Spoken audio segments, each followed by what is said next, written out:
Okay, All right. we're live. We're on. Welcome to the Keeping Tabs podcast with the Idealist and the Cynic. I'm the Idealist. He's the Cynic. Please introduce yourself. My name is Jacob. I work as a chief mate on a small cargo vessel for a native-owned company in Alaska. I'm just here in the winter, basically, because it's a seasonal gig. So I'm just living in Colorado, outside of Denver, for the time being. Probably season's going to pick up pretty soon here, but just hanging out and enjoying my time off for the time. That's awesome. So what got you into being in Alaska for 5 months of the year? Like, what was the draw there? About 10 years ago, I had a friend who worked for a whale watching company out of Seward. Seward is on the Kenai Peninsula, and it's right next to Kenai Fjords National Park. So there's a bunch of tour boats that will go in there. They'll look at the tidewater glaciers and the humpback whales that go up there seasonally. So he had been working it for a couple years, and he wouldn't shut up about it, and got me into it.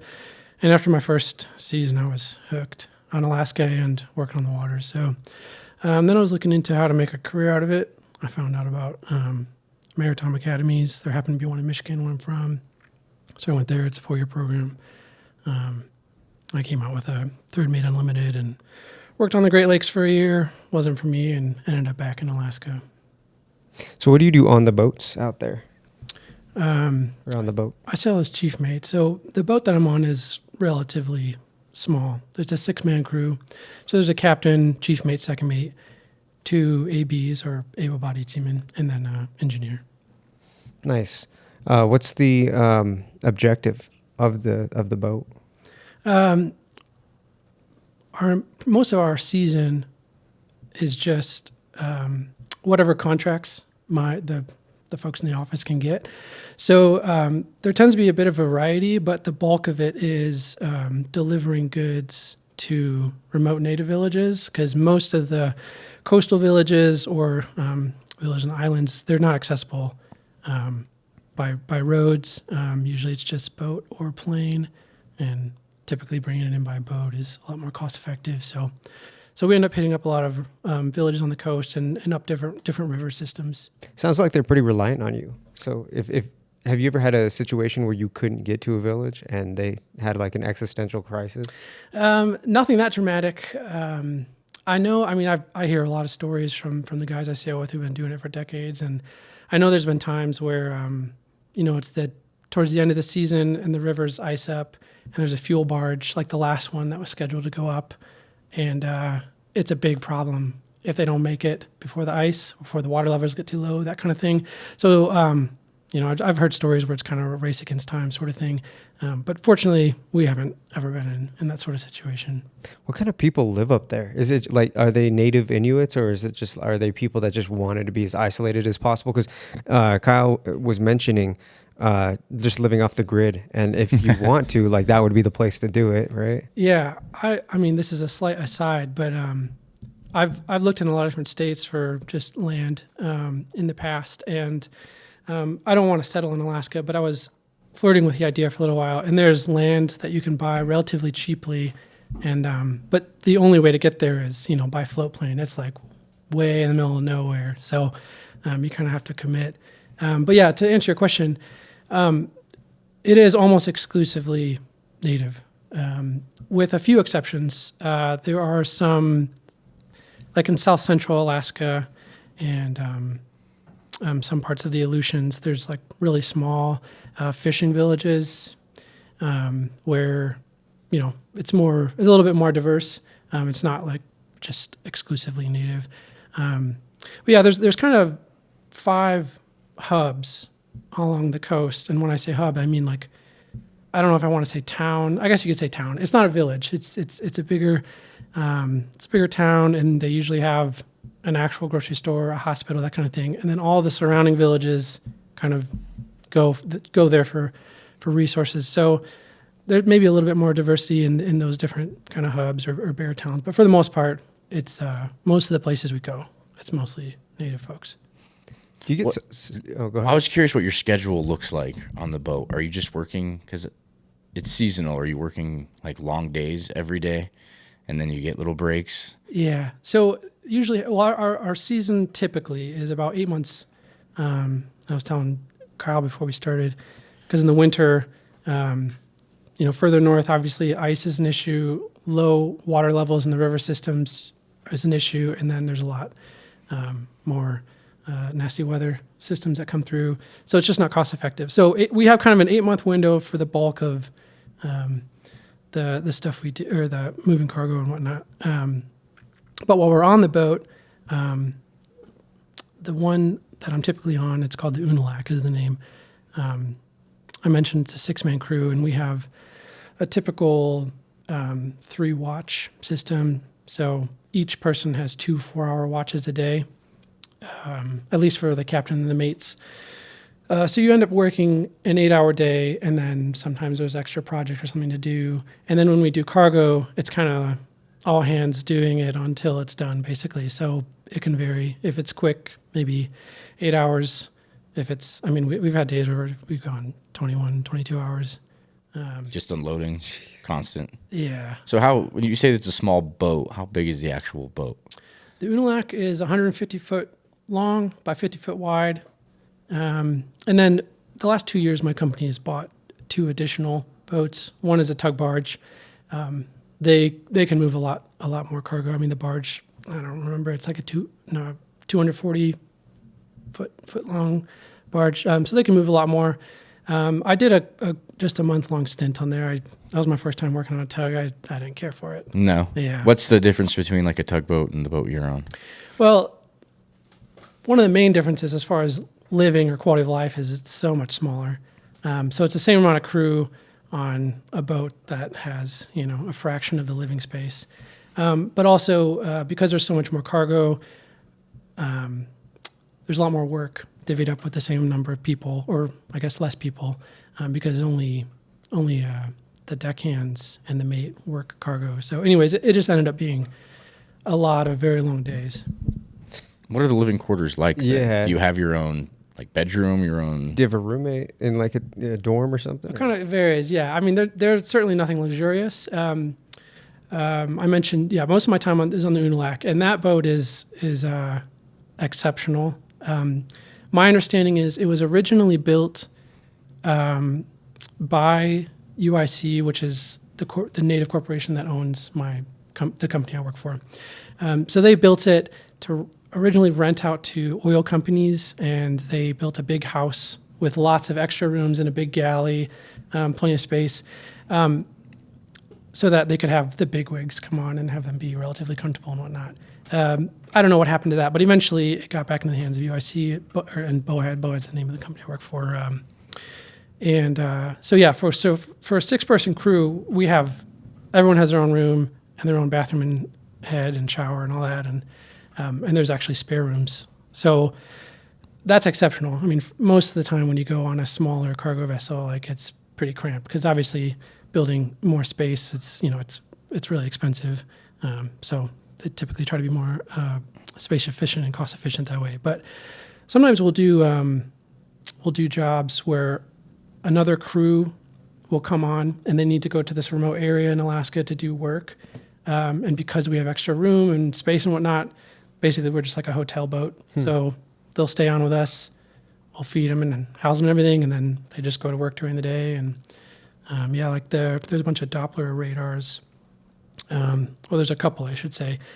One in Bjorka Island, south of Sitka, and then one in Middleton Island, which is way in the middle of nowhere, kind of in the Gulf, south of Valdez. They got to do maintenance on them every so many years.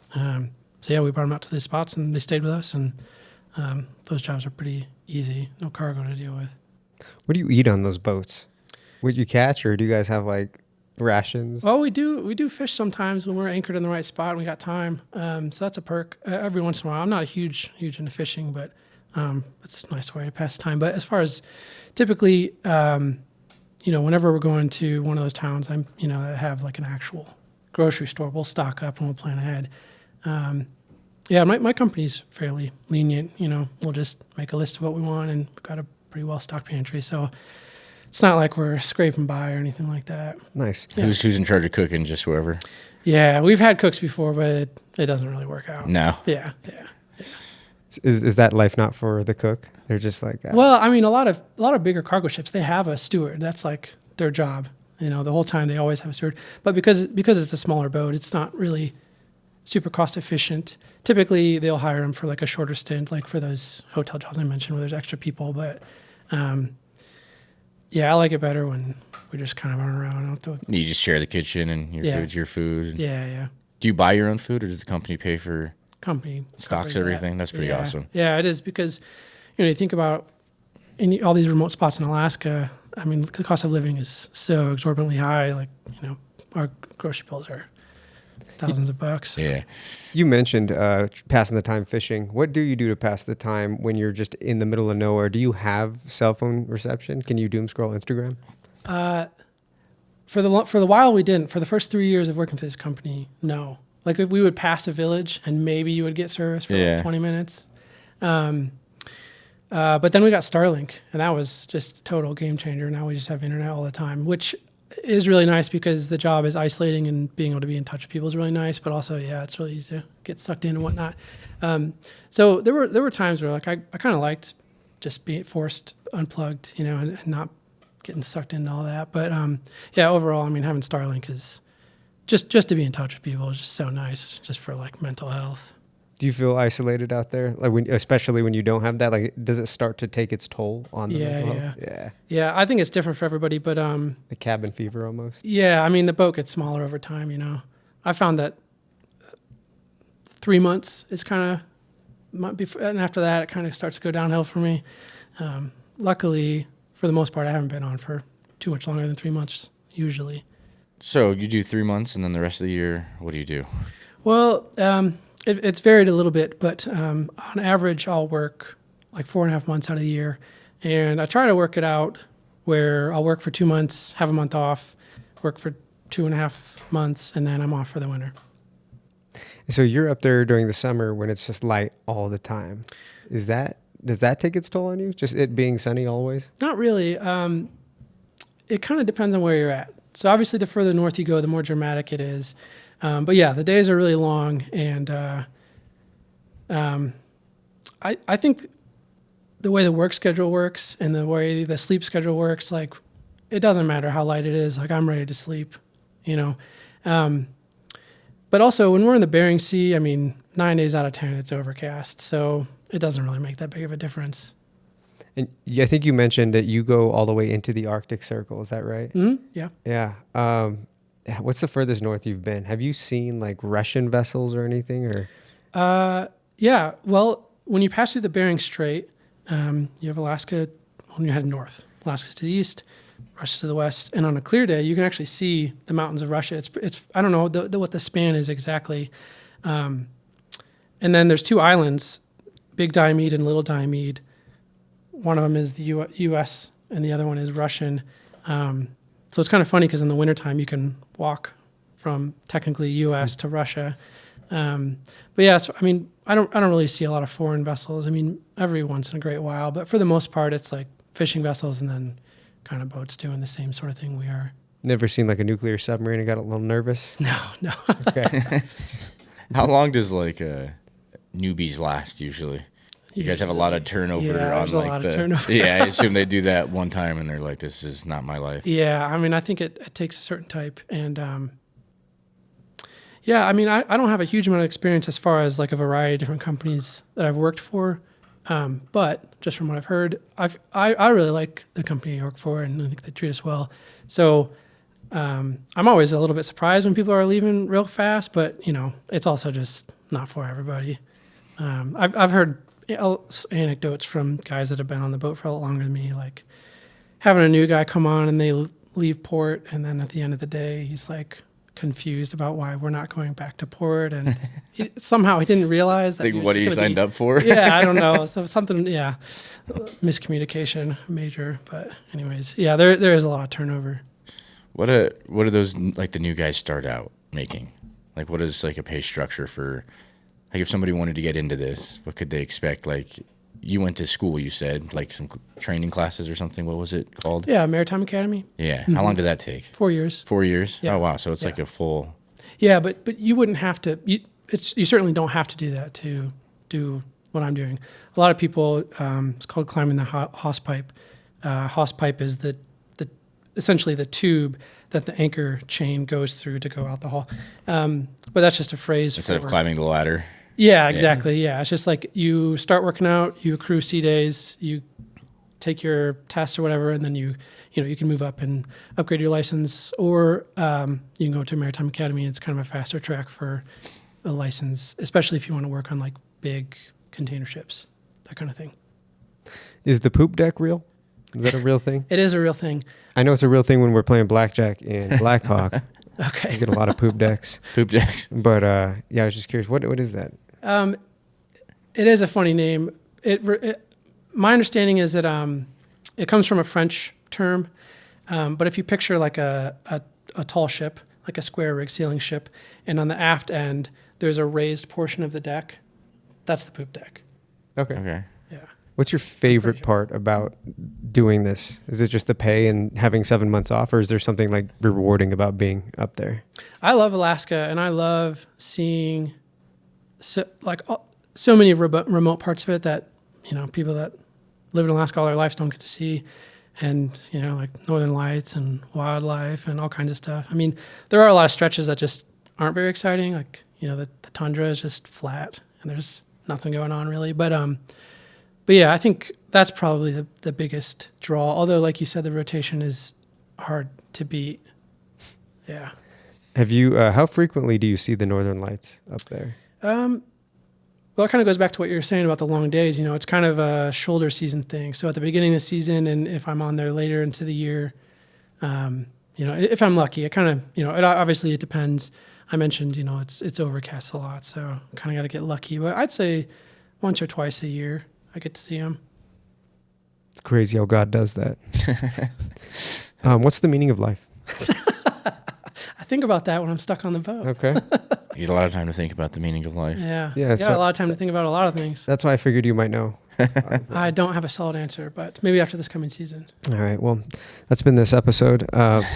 No, we were talking about it, and like you mentioned that you think the meaning of life could be just that it's just the meaning that we conjured up during life. And I thought that was pretty cool. It's just like, yeah, it's probably not the most deepest insight. I thought it was pretty cool. Have you ever heard of or read, what's his name? Frank Victor or Man's Search for Meaning? No. He's I think I butchered his name, but he was a Holocaust survivor, and then he got into, or was already in, he already was a psychologist, and he kind of started this branch of psychology. I can't remember the name for it, but the book is great. It's not very long or anything, but it's really potent. The first half, he basically describes his time surviving in the concentration camps, and then the second half, he talks about basically finding meaning in suffering, and what made me think of it was he touches on like making your own meaning. It's a really good book. I'd recommend it if that's, if you guys were just casually talking about that kind of thing, you might be into it. But I remember there was one part where he was saying, asking like, what's the meaning of life, is asking a chess master, what's the best move? It was like, obviously it depends, it's situational, and what the meaning of your life is depends on your situation and where you're at. Anything. Obviously he describes it more eloquently than that, but what you were saying just made me think of it. Yeah, it just seems relative a little bit, and everybody's, a lot of people might have a similar meaning to their life based upon their circumstance, which is kind of interesting. I think it's like why different cultures have different ideas of what they think the meaning of life is. And there are probably different layers to the meaning of life, I would think, right? Like, I assume there's different meanings to different types of life, right? There's maybe a meaning to all of life, or some meaning, general meaning to every life form. And then maybe there's a different meaning for humans versus insects versus because that's all life. And to clump it all together and say this is the meaning of all of it, it's probably pretty difficult to do. Maybe there's a generalized version. I would think being out on the boat, you probably start to feel how insignificant like the individual is sometimes because of like how vast the ocean is. Do you ever feel that way? Because I actually took a cruise through the Inner Passage in Alaska. Oh, nice. Many years ago. I was probably 15 or 16. It's a long time ago. But I remember just that the first time I'd ever been completely at sea when you can't see anything but water from, one side to the next side. And it's kind of like being in the mountains or something, like when you hike a 14er and you're just like, wow, like I'm really so small. And it's humbling. But it's also, it feels good to know you're that small sometimes, because I think you forget when you're just in your apartment looking at your phone that Absolutely. you're not the center of the universe. Because it feels like it when you're on Instagram, like, oh, I'm the star of the show. This is my show. You get out there, you're like, ah, fuck. Like, I mean nothing in the grand scheme of things. But then to find purpose within that, like, minuscule kind of existence is interesting. I think about that sometimes. Because life is individualistic, but it's also like this shared experience. Because sometimes you have your own individualistic meaning and your own idea of your life, but then you also have to think as like, how do I contribute to the overall meaning of other people's lives? Right. It's it's complex. We took a turn there. Yeah. And we met at a philosophy meetup. So I was like, I thought I'd just jump right into it by asking the most absurd question possible. I'm still stuck on the money. I wanted to know how much Oh, these yeah. boat people Oh, make. He's actually Yeah. interested in doing it, probably. Yeah. Yeah, I've thought about it before. It's like a poker player. I was like, God, it'd be fun maybe to just take like 2 months off, 3 months off, and just go make a bunch of money doing something completely different than poker. And you can just come back and relax for a little bit. I didn't answer that part of the question. Sorry. No, you're good. It varies depending on the boat and the company and whatnot. So I'll just give you, from my experience, rough ranges. So like as an AB, anywhere from 350 to 450, 475, mate, 600 to 800, captain, 800 to $1,000 a day. A Those day. are day rates. Yeah. So it's pretty good. And then everything is, obviously while you're working, you're not really spending much money, right? It's all kind of just stockpiling. Kind of just what Unless you go when into get like off. a random town for a day or something and go. Well, even then, there's not much to spend money. Yeah. Really. Unless you really want to. I mean, you get bored, so sometimes You guys so find something to do. a lot of I've heard Alaska has some pretty gnarly underground poker games. I was going to say, I do you think throw they're- dice? No, I think their poker scene is really like booming because you have a lot of seasonal workers who Okay. on their days off want to just go blast all the money they make playing poker. Huh, that's I interesting. Yeah. actually know a lady who like runs games in Alaska. So she goes to Alaska and runs games for a while, and then she comes home and does an interesting lifestyle. But yeah, I assume unless you're in like a big town, there's not much to do. Probably maybe a restaurant. Yeah, I mean the villages that we go to, they range a little bit, but the population's like 400 or 500 people, and usually there's a school, some kind of small convenience store. I mean, if you want to call it that, and that's about it. So you could walk around. Yeah. No bars, no restaurants. No, Not typically. not typically. No, a lot of those areas or villages and some of the bigger towns are dry or semi-dry, because unfortunately, similar to a lot of other native populations, there's a lot of struggles with alcoholism and whatnot. So, Of course. yeah. Are you allowed to gamble on the boats? Or is that like frowned upon or disallowed? But yeah, what's the community like on the boat? Yeah. Like the camaraderie between It's, everybody. Yeah, it's a mixed bag. 'Cause I imagine if you have somebody that you don't like, having to be around them for 2 months could get a little rough. Yeah, it's a test of patience. Especially if they're like lazy, because I assume when you have a small crew, everybody needs to hold their weight. If you have somebody who's lazy or annoying, it would be tough to work with them straight for 2 months. Yeah, it can definitely be a test of patience, and I mean, like I said, it's kind of a mixed bag. I think for the most part, I've lucked out. It's like the crew typically that I work with, I enjoy working with, or at the very least feel neutral about. But yeah, I mean, one person on the boat that is negative or just an asshole or whatever else, it really brings down the morale. Yeah, and like I said, the boat kind of gets smaller over time. So, if you're on there long enough, it's like it doesn't matter who it is. It's like the way they chew their food drives you crazy, or something Yeah. like that. So That can happen with a spouse. I've lived with somebody before. You're like, really? That's how you eat your food? And at first, you're like, it can be endearing, and then by the end of like the relationship, you're like, why do you have to eat that way? Yeah. It's just anybody that you're around for a long period of time. Like that's why I wouldn't want a roommate. Just It's When I live here, no roommate, own place, and then when I'm in Austin, I have like a shared space, and 95% of the time it's great, but then sometimes you're just like want to be alone. It's crazy. What do you do when you're here then? When you're not working? How long have you been splitting time between Colorado and then Alaska? not very long. No, is this your first? Yes. How do you like it? I don't like cities. Nah. Yeah, I ended up getting a condo, and that decision was tied in with the previous relationship I was in.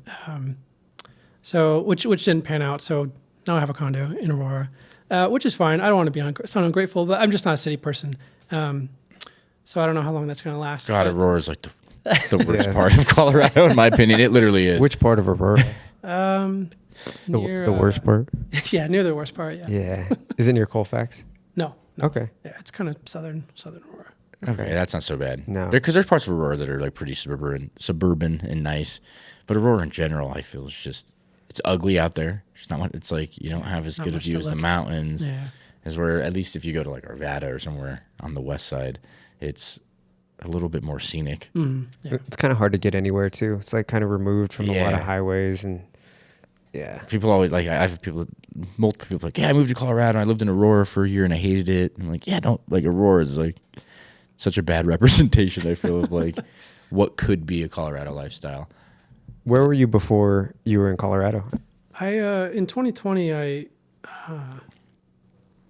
converted a van, so a camper van, and so for the last 3 years when I was off the boat, I was just traveling around and camping. Yeah, I know someone that would love to do that.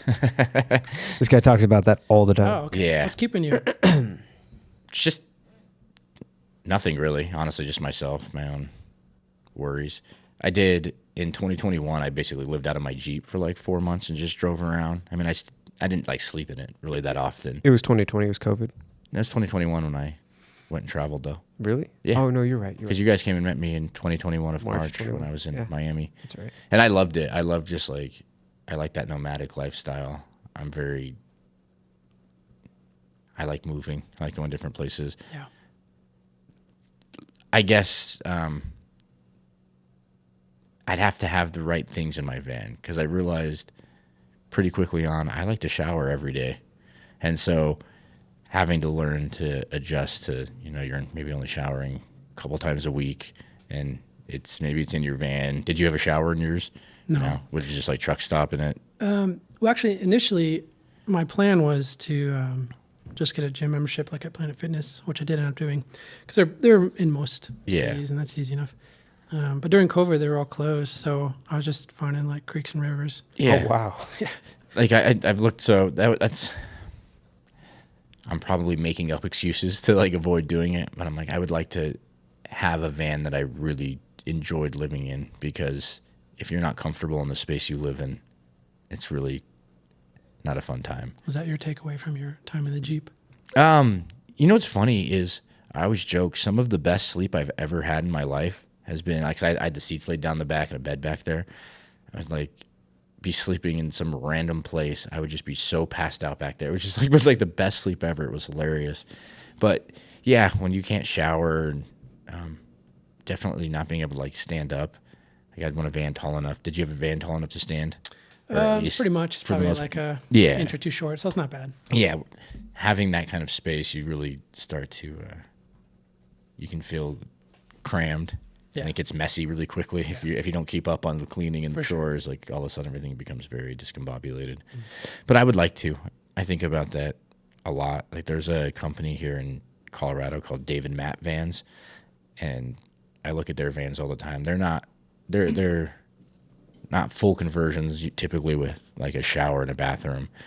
But they might have like a toilet at least, and I look at those often. They're just so expensive sometimes. Yeah. And I don't really have the skill to do it myself. Mm. I don't think I could convert it myself. I just don't have those skills.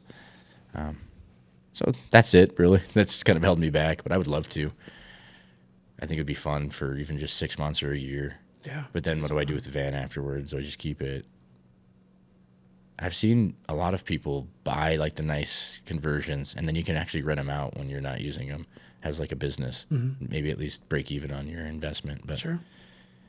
yeah, where did you go? Did you go everywhere? Have you been to all the states? Most places west of Denver. West. Well, yeah, I didn't. I built it out in Michigan, and then I went west from there, and I didn't really have any interest in the East Coast. At least not enough of an interest to make the commute out there. It seems van life's better west, where there's open spaces. Yeah, and so much more camping. public land, national Yeah. forests, and BML land, and all that. The East Coast was fun, but you can't just pull over somewhere and camp for a night. Typically, it's crowded. That's kind of what I've gathered, talking to other people about it. Yeah, I did. I went in my Jeep, I basically went from here to Vegas to Southern California, Arizona, Texas, and then went all the way to like New Orleans, Miami, up to New York City and Connecticut, and then over to Detroit.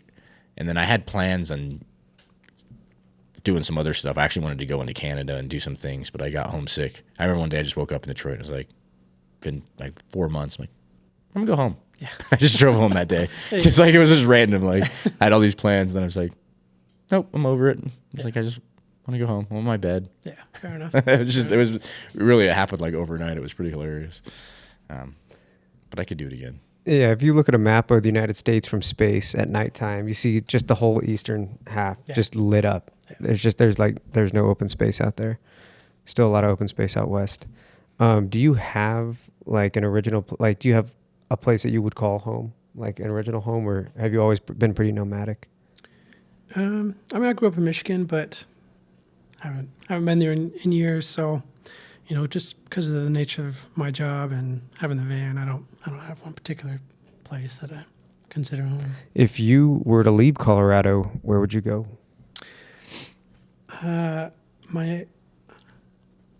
It's kind of a short list of states. So it's like a big area, but Idaho, Washington, or Montana, probably somewhere in there. The most scenic, beautiful places. Yeah.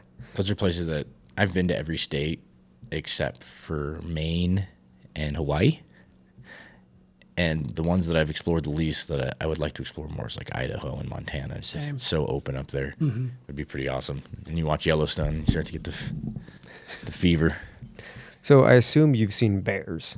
Like, I don't know if have you seen a polar bear in Alaska, and then have you seen black bears, brown bears, grizzly bears in other states? I have not seen a polar bear, and that is on my list of, every time I go into the Arctic, I'm keeping my eyes peeled. And last time I was up there, we missed one by like 4 hours. But yeah, as far as grizzly bears, you see them. I mean, it's got to be right place, right time, because obviously you're on the boat. But typically when you see them, it's like, that's kind of how you want to see a grizzly bear is, just checking them out from the boat. This last season, I was on watch alone in the morning, and I was just scanning the beach, was kind of bored, and I saw this beached humpback whale. It didn't look all that decomposed. It was probably fairly fresh, and I was just kind of watching it for a while. And then I realized there was 2 grizzly bears that were there just like mowing down on it, and every once in a while they'd kind of go at it with one another. It was pretty cool. Humpbacks are huge, right? Yeah, they're like 40 to 45 feet long. Wow. Yeah. I assume you see orca and dolphins regularly off the side of the boat. Orcas, yeah. Dolphins, no, they're not that far north, but there are dolphins. I was thinking on my Alaska trip I saw dolphins, but we saw them when we were leaving Seattle. I think is when we saw the dolphins, but we saw orca a bunch. I remember on the boat, like you'd see an orca almost every day. There's a lot of Dall's porpoise, which behave very similarly to dolphins. Maybe those are what I saw. Yeah. So we see those a lot. Yeah, they do the same sort of things that dolphins. They'll go like play in the bow wake and swim around the boat and everything. So I was seeing somewhere that like some AI program has started to figure out like the dolphin language how to speak to them, yeah, and like realizing how complex it is, and that they might have like like legitimate language where they're really like describing things. Apparently they've been like asking them questions or having them do tasks or something like that, or requesting tasks. And I'm probably butchering this, but the dolphins will go down pretty deep, and then they'll come back up and execute the task. Really? That's being requested of them through this That is communication. wild. Yeah, it's That's nuts. so cool. Yeah, AI is. They need to ask the dolphins what the meaning of life is. Yeah, they might know. They probably know. They're Yeah. just swimming around playing all the time. Yeah. So, They seem so happy. yeah. And they obviously know like humans are intelligent creatures too. Like I think fishermen always have said that dolphins have, do you believe in mermaids? Sorry, I just went to like, have you ever seen a mermaid? I have not. Damn. There's still time though. You hear stories about people, like I get on some weird sides of like Instagram reels and YouTube reels sometimes where there'll be like a video of a mermaid and it's never a mermaid. But like if you want it to be enough, you can find enough qualities in the video to be like, I think it's a mermaid. See, that's why I have a hard time with aliens and UFOs. It's like everybody's seen a UFO. Where's the footage? Wait, have you seen a UFO out there? Have you seen just unidentified flying anything? No. I saw a massive Excuse me, guys. meteorite once. We were we're just north of Kodiak Island. And yeah, it was like across the entire sky, and it didn't fizzle out. It like disappeared behind the horizon. It was pretty wild. It's a smaller straight body of water, so like, I don't know, I was kind of sleep deprived, but I was like having all these scenarios playing out in my head where just massive meteor hits the water and I'm waiting for a tsunami or whatever. But Yeah.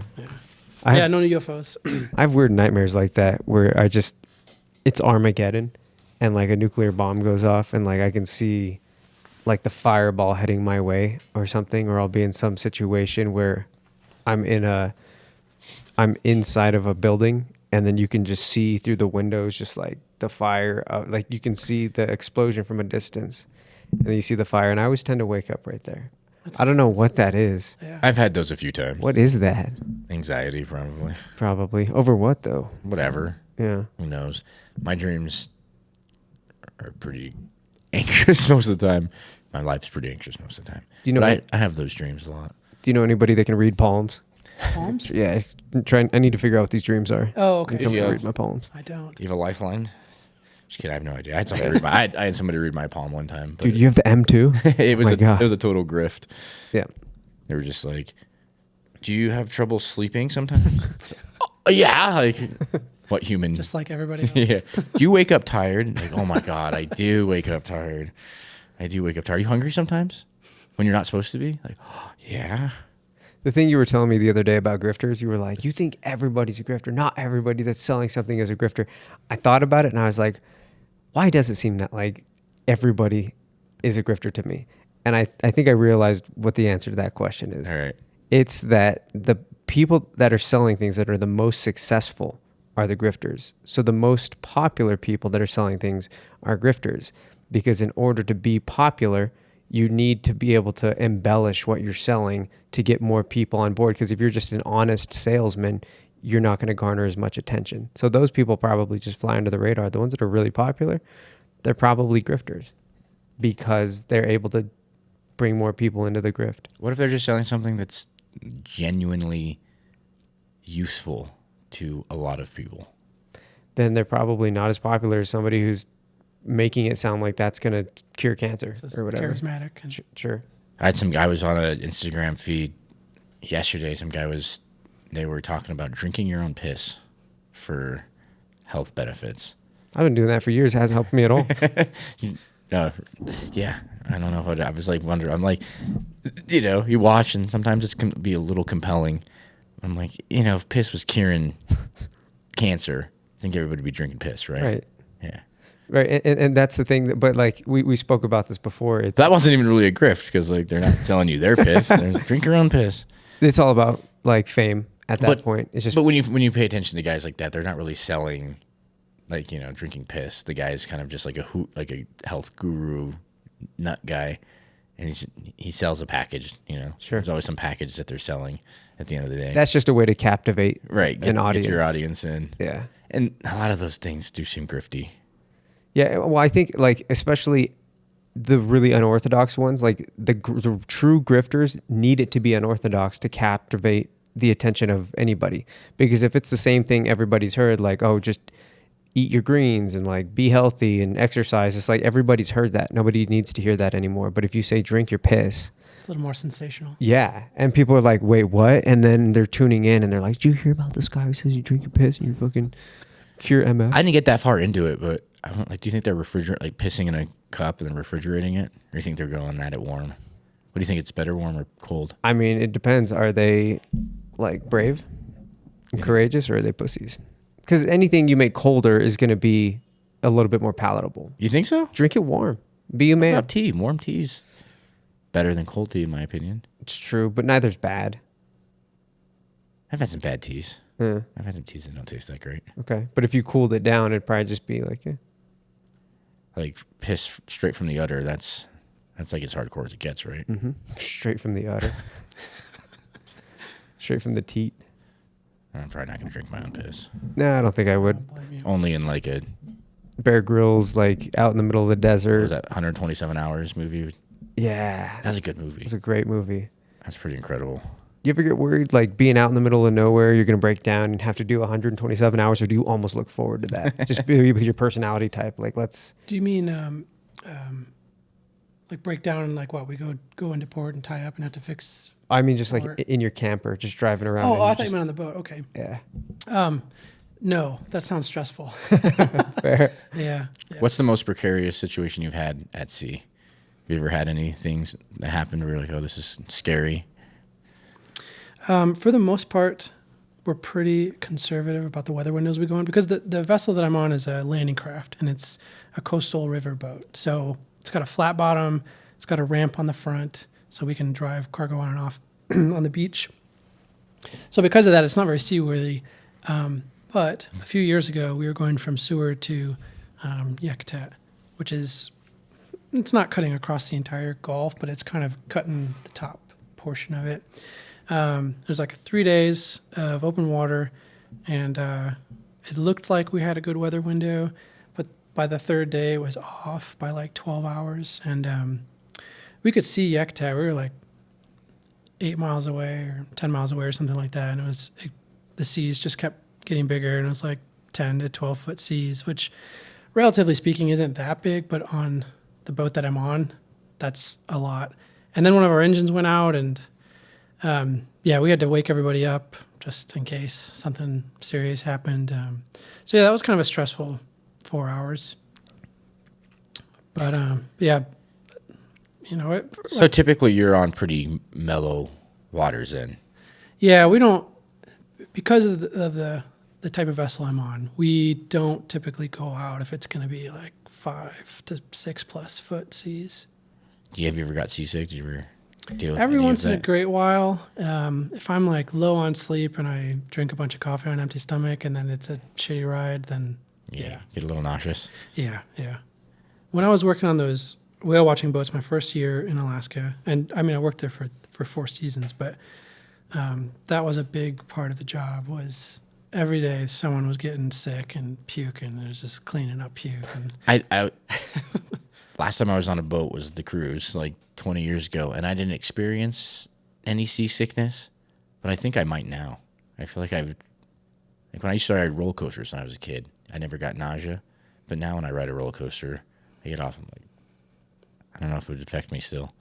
I remember being in like the hold of the boat, like you could feel it at night a little bit. You'd be like, if it's just enough coming out the right side of the boat, it kind of helps you sleep. yeah, I was gonna say, it can kind of like rock you to bed. Yeah, a little bit. Yeah. Because I remember my dad, he didn't like it. He was getting like a little seasick even on the big cruise boats. Are your mates all American, or do they come from various countries, Canada? No, Anywhere else? it's all U.S. For a U.S. flagship. I think it's the Jones Act. It's in the Jones Act.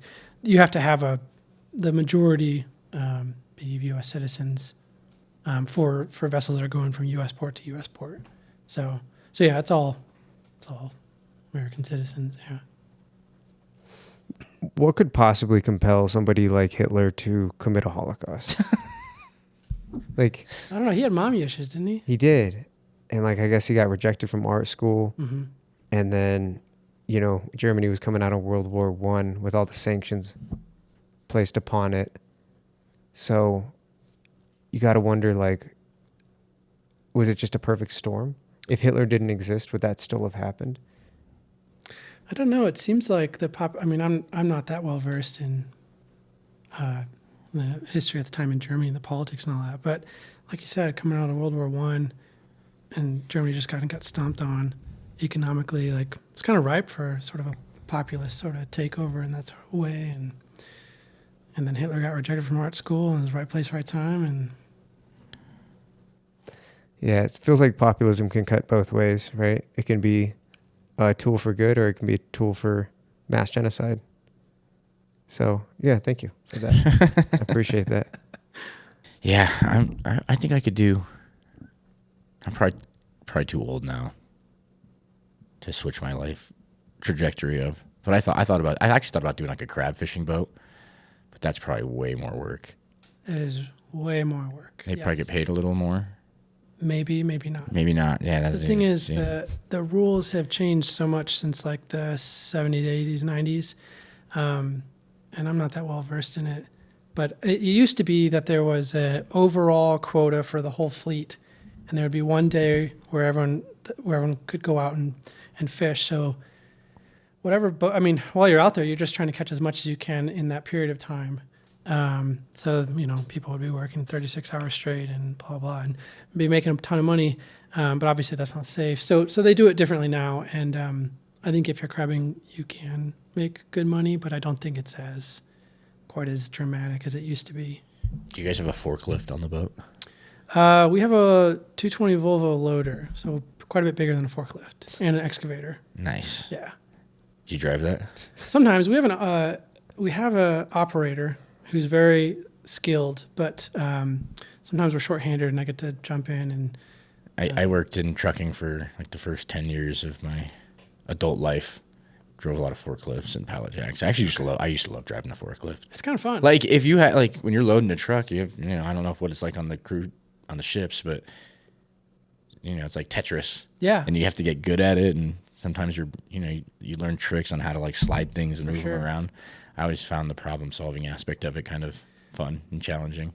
That's actually exactly what it's like. Yeah. It's like a giant game of very expensive Tetris. Is it mostly just containers that you're dealing with? Well, not mostly, but containers make up a decent portion of it, and then a lot of pallets, heavy machinery, cars, random pieces of equipment, construction material, things like that. So we'll just get a list of whatever's coming on, and if it's a full boat, it's like we gotta, the dimensions they give us are usually wrong, so we're kind of figuring out as we go, like you were saying. But that, the same kind of thing. It's like kind of a fun part of it. Yeah, I used to enjoy driving the forklift, and then they came out with all the forklift memes for a while. It was like being forklift certified was like really cool. I was like, yeah. Do you see a lot of trash out there, like on the sea or the shores or anything like that? Not typically at sea, but a lot of the villages, they don't have a trash service, so it's not very scenic. But some of them will have piles of trash, and they'll have an area where with some kind of incinerator of some sort. But that's kind of a problem that they deal with, because it's very expensive to take trash out and all that. So a fair amount of them have big old mounds of trash. Because I was wondering what they do with it. Do they just bury it, or they have landfills in the same way we have landfills here, or how do they dispose of things? From what I've seen, either it gets burnt or it just sits there. Wow. Because I've seen videos of like villages in Indonesia and then some villages in Africa where they have little rivers, and the entire river is trash. You cannot see the water. Mm. It's terrifying. And so I wonder, and we don't think about that. And then you hear about the great garbage patch in the Pacific Ocean, in the middle of the Pacific Ocean. That's the size of Texas, they say, right? It just, for whatever reason, ends up there. Just all the currents just end up, like isolating it there, I guess. It's very interesting. So I was just curious. Plastic's like a big problem. Yeah. Realistically. Yeah, and It's then in everything. and it's just going to become more so over time. Shrinking dudes' taints. Yeah. That's it, right? That's what the lady said. I saw the specific term for that. It's like A B something. I think it's like or B something. I don't know, butt to genital ratio or something like that. There's like an actual like term, or it's like a initial 3-letter initial. Cause for microplastics. Yeah, At least that's what they think is causing it. yeah. That's making men infertile. Yeah. I mean, there's a lot that it's doing. It's an endocrine disruptor. So yes. So that's why I'm always like, Plastic Here I am. exposure. you always ask for the plastic bottle. Well, you know what's funny?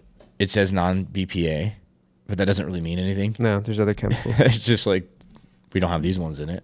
Yeah. I just stopped drinking plastic. I don't drink plastic bottles at home. I'm pretty. You've seen my Yeti collection. Yeah, I always wonder why you ask for the plastic bottle. Just easier. I don't know. I don't even drink it half the time. How often do you throw these away? About that much after I drink them. A lot. Yeah, all the time. Yeah. Yeah. I'm pretty wasteful. Dude, you don't realize how much waste you like. I just took out the trash and the recycling today. I took it out like 2 days ago. I'm like, I'm one person. How am I creating this much? I try to be mindful of it, but man, it's just hard. That's why I recycle. Like, I recycle here. I've been pretty good about it. nice. That's awesome. I remember you saying you didn't know where the recycle was, or No, it's not. I know exactly where the recycling is. If you go downstairs, there's 3 bins, 2 for trash and 1 for recycling. yeah. Nobody is like actually throwing their. I mean, we might. Yeah, some people do. I would say I'll go down 85% on of that. if you go down there and you look in the recycling, it's all trash. I've looked in there. It's always cardboard. Sometimes. Yeah. Wait till they start to get filled. Wait till like the trash gets if the trash gets filled first, people are just gonna throw their trash into the recycling. Yeah, but trash people live here. Yeah. Oh my God. I mean, I'm trash. Yeah, it's true. You're trash. Pretty trash. We're pretty trash. Whatever. Yeah, it's the other question I was going to ask. Going off on a recycling tangent. Yeah. Oh yeah, I was going to see. Have you noticed? How long have you been doing this? In Alaska since 2020. Have you noticed the effects of climate change at all in the brief time that you've been doing this, or no? Not. More so from, I'll see, whatever's going on, and then I'll hear from guys who've been doing it for a long time about how different it was. And the first thing that came to my mind was the ice.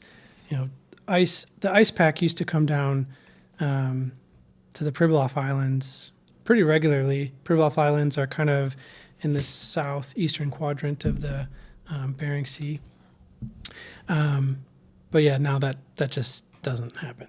So it's a pretty, unsurprisingly, it's a pretty dramatic change over, a couple decades from what my captains used to see and deal with. There's also a village, Newtalk, on the Ninglik River, and they're basically moving everyone upriver 10 miles to the new village that they're building, partly because of rising ocean levels, because the river is tidal, so there's a high and low tide. I don't know how many miles up the river. That's how many of them are. But yeah, with the rising ocean levels, it's washing away more and more of the bank. And it's also, that's part of the natural bend in the river too, but it's exacerbated by the ocean levels.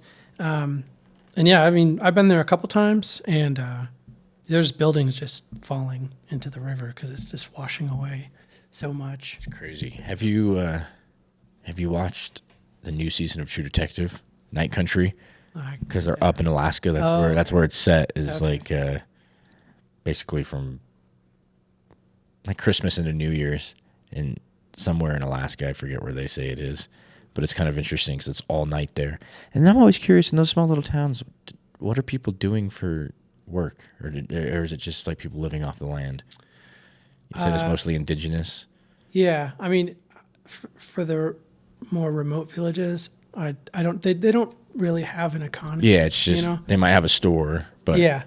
So I think my limited understanding is that there's a fair amount of subsidies that goes on from the state and also from the native corporations. So I think that keeps them afloat.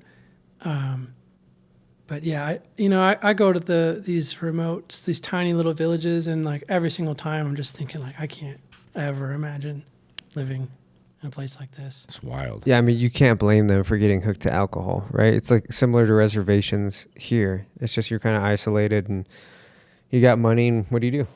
Yeah, I mean, not only that, but also they're getting more and more connected to the rest of the world through their phones and television and whatnot. So seeing what the rest of what's going on outside their tiny little village, I think that probably I would imagine at least that exacerbates, the tendency. Yeah, I mean, they see the Instagram models and they're like, damn, like that's what it's like everywhere, because you can get a distorted view of, what it's like in real life. So they see everybody's luxurious lives down here. They don't see the turmoil and the angst and the depression. They just see Instagram thoughts and, the grifters and celebrities just everywhere, and everybody living their best life and going on vacations all the time. And they're just, living up there. They're probably just all addicted to the Keeping Tabs podcast. I mean, they have to be. Yeah. What else? Where else would they get all of their information about small taints The Holocaust. and Holocaust? Yeah. Yeah.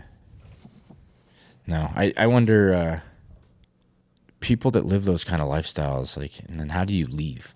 Yeah. Like, even if you want to go, like, where would, like, it seems like That's something I think about too. Is like I mentioned, it's not like they have an economy, Yeah. So, I guess potentially they could move to one of the nearby towns and try and save it. But moving out from remote parts of Alaska, like that's not cheap. And then I've heard anecdotes of people in that situation, and they move to Anchorage, and it just doesn't go well because to go from a remote village of 400 to 500 people to living in Anchorage is just like such a culture shock. it's almost like the people that are North Korean. in prison for a long time. Oh.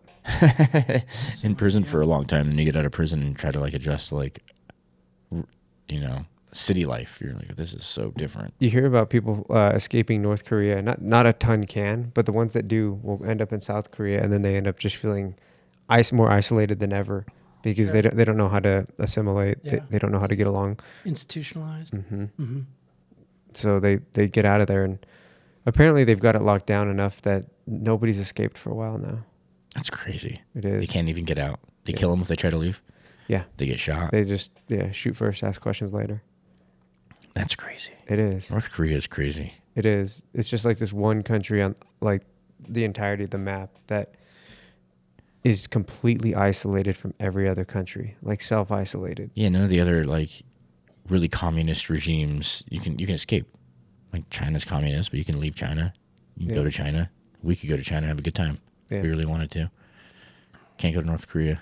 No. Can't leave North Korea unless you're Dennis Rodman. Yeah, for some reason. That's weird. It is.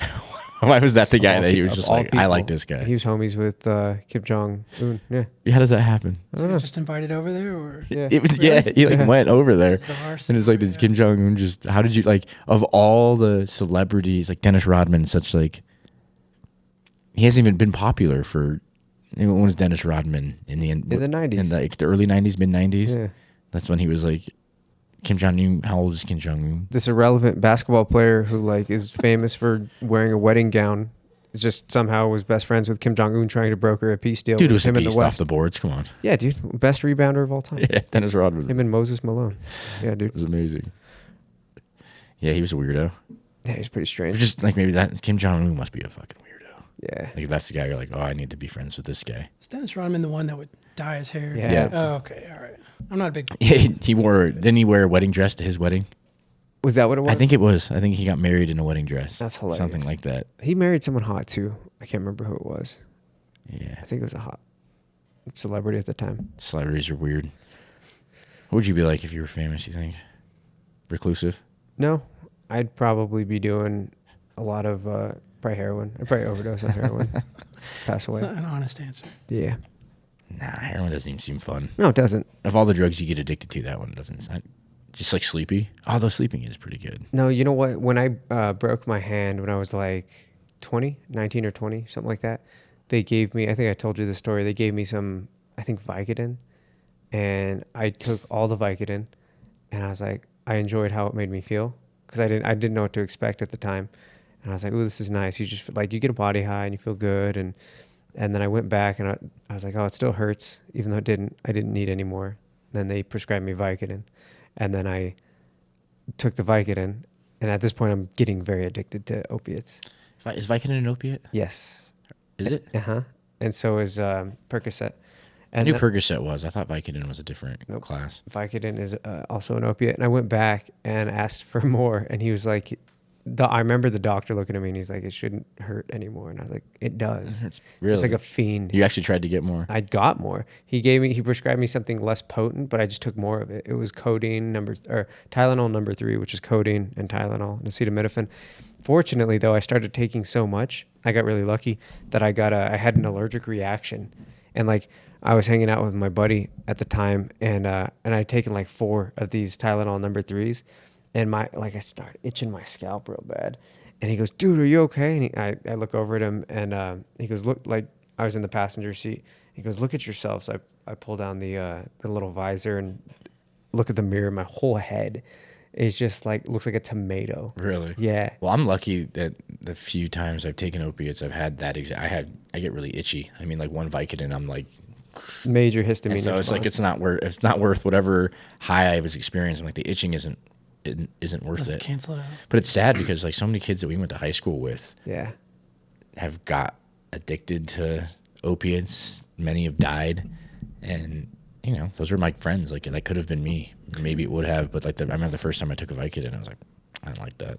Where'd you Even guys go to school, or where'd you grow up? We grew up around here. Yeah, it was interesting. We had there was quite a bit of drugs. I know a bunch of people that got addicted to eventually heroin, started off with pills, and then meth was pretty prominent in our school. Luckily, never dabbled in the methamphetamine. Never looked like a fun drug. Like you see meth heads, you're like, Nothing about I that don't like want to can't be like looks pleasant. scrounging around in a Right. trailer park looking for Cadillac converters and The problem is that the first time you do meth, from what I understand, it's like, and I had like my best friend when I was younger ended up getting hooked to meth for a while. Apparently, it creates these super physiological levels of dopamine in your brain that are completely impossible to get in any other. Like cocaine can get you some dopamine, some other drugs can, particularly stimulants, but methamphetamine is like the king. And apparently, like it can create like 1,000%, like 10 times the level of dopamine you can create naturally. Damn. Yeah, but the thing is, the first time you do it, it just burns a ton of your dopamine receptors right off the bat, which means that you can no longer get to that high ever again. Chasing it after that. That's what it's called, chasing the dragon. So every time thereafter, so that first time, it's this very euphoric experience. Like you're not scrounging for change. You know, you're not breaking into a liquor store to try to steal whatever. Like you feel good. You feel hyper, you feel energetic, but your dopamine, and you just feel amazing, right? And you just never get that again. Every time, like you'll get that when you first smoke it, and then eventually, like the people you see that are like the crack addict, weird people on the streets doing weird things, that's generally sleep deprivation that causes the psychosis more so than just like the direct effects of meth. It's like the reciprocal effects. Sure. dude, I've heard stories of people staying up for weeks straight on meth. Yeah. And that's crazy because the longest I've ever stayed up is probably close to 48 hours. And that was playing poker, which is a lot of dopamine probably happening. But things start to get so weird after 24 hours. Things really start to like Downhill quickly. yeah. And then, I mean, I most of the times that's about as long as I go anymore. I try not to play more than like even 8 hours, but every once in a while it just happens. And I've played like I think a 44-hour session before. And by the end of it, like I have no idea what's going on. Delirious. It's crazy, but that's when sometimes I'll play some of the best poker because it's like I'm just that's all I can really focus on. Like all the other stuff kind of just quiets. It's very strange, but I couldn't imagine a week. You'd have to be seeing things. Yeah. And that's what they do. Is Like when I go home and try to sleep after that, it's so weird. When you finally get home and you're like trying to go to bed, even that, like it's hard to fall asleep because your body's like you know, you get like the jolt sometimes at night. It's like that constantly. It's creepy. Yeah, they talk about the shadow people, right? Like joke about the shadow people with people that are on meth, and that's what it is. It's just extreme sleep deprivation, where your mind starts playing tricks on you, and then you start seeing things in the corner of your eyes, and you'll look over, and then after enough time, you just start straight up hallucinating. Yeah. Yeah. Talking to the cells and whatnot. Yeah, and so I don't blame you for not liking the city life, because there's a lot of that in this, and we can talk about the causes of it, because a lot of people just want to rush to judgment and say, oh, look at these bums and look at the cities are horrible, and it's these policies that are doing it. But it's just, the more people you get into one area, the more problems you're just going to have, because there's just more people. Yeah. But so I don't blame you for wanting to just be away from people, because I'm kind of similar in that regard. Is it the people that makes city life bad? Just the hustle bustle. Kind of the hustle bustle. I just after a while I kind of get depressed on just seeing buildings everywhere I go. Interesting. So Colorado's nice. Denver, like, at least the mountains are there. Like, I've been spending a lot of time in Austin, and it is so ugly. It's just like, it's pretty flat, right? It's just flat, and there's just nothing it's really just not that interesting. It's like the mountains are so beautiful. Like, in Austin, I guess you go to the lakes. That's what people do in Texas. Like, let's go to the lake and boat. That's like the outdoorsy as it gets. Because I always complain there's no hiking. People are like, there's hiking. Then I went to a hiking trail. I'm like, this isn't hiking. Yeah. This is just a walk. This is a walk. This is a trail. Yeah. Like, it's not, there's a couple cool, like, places. Obviously, there's some cool stuff, but this isn't the mountains. I miss the mountains. That's why snowboarding is, it's got to be, like, that's my release from, so therapeutic. We're going to go on Wednesday. Yeah, I can't wait. You ever been snowboarding, skiing, or anything? I haven't. I skied for the first time like 10 years ago, and then since then, I just haven't lived in a place where it made sense to invest, so. You said you grew up in Michigan. What do people do in Michigan? Same kind of thing as Texas, I guess. They got the Great Lakes, though, so it's a little more interesting. Yeah. Yeah. But that's, like, seasonal. It's pretty cold, right? Definitely, Were you close to Detroit? I finished high school in Metro Detroit area, which is like suburbs. Yeah. Yeah. Detroit, I thought it was going to be way different. I went to Detroit for the first time in 2021, and I thought it was going to be way different. Some of the best food I had on my entire trip around, like, the country was in Detroit. What'd you get? What kind of food? I went to my favorite restaurant there was called, I'm pretty sure it was called Green Stables. It was like it was close to like an old horse track, and they did like sliders, but they had like 40 sliders to choose from at any given time. I probably ate like 10 sliders. I wasn't even finishing them. I just wanted to keep trying them, so I just buy another one. They're like $4 a piece. I remember they were really good. I can't remember what else I had there. That's like the one thing that stood out at me. Oh, and then I had some poutine in Detroit that was really good. I don't remember where I got it. What is poutine? It's a Canadian.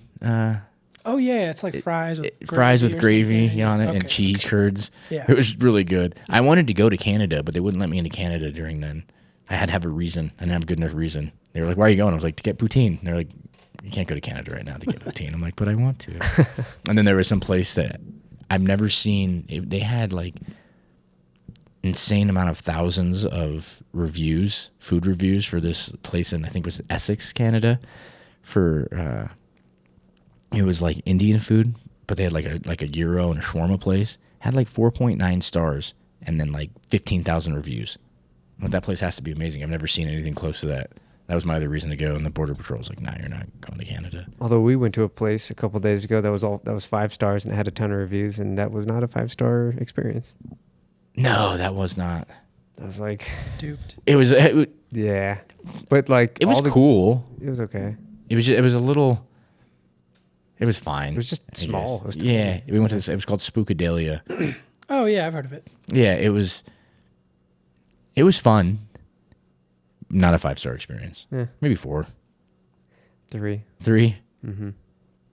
I'm not gonna bring their rating down just because they were very kind and decent, but yeah. Yeah, it was. I guess it's just so hard when you go to like Meow Wolf, and then you go there and you're maybe expecting like a Meow Wolf type experience. Have you been to Meow Wolf? I haven't. That's worth checking out while you're in Colorado. It's pretty cool. Are like you're into like psychedelic type stuff? Do you like psychedelics? You ever done psychedelics? I can appreciate it. Yeah, sure. Okay. Yeah. Meow Wolf's like, it's a pretty cool art installation. Mm-hmm. And Spookadalia was like a very lackluster B version of that. I just think they didn't have enough space. If they had like a whole warehouse, like a whole building the size of Meow Wolf, I'll bet it would have been badass. They were limited.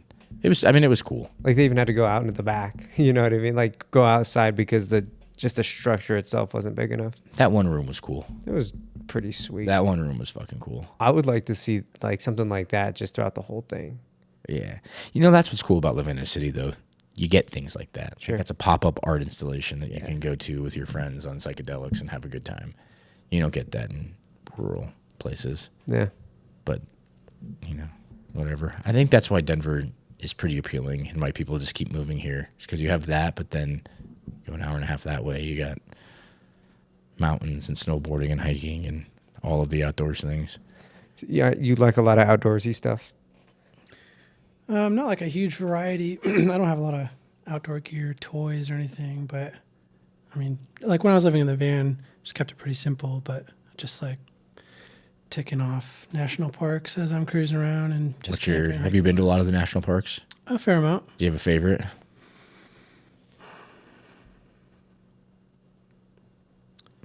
Not an obvious one. Zion's up there. Zion's cool. Yeah.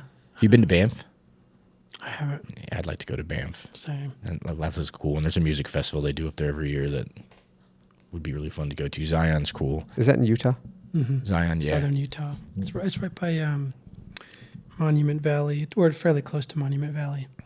You can go to. Have you been to Black Canyon? Mm-hmm. That's a cool one too. That's a pretty like. Kind of under the radar. Yeah, I didn't even know about it. And then last year with my ex, we were driving, and she was like, "I want to go here to Black Canyon. I've never been there." And I was like, "Wow, it's pretty crazy." It was raining when we were there, so we couldn't do like that exact hike we wanted to.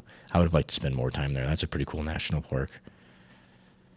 You're not much for the national parks and the outdoors, are you? Yeah. Yeah.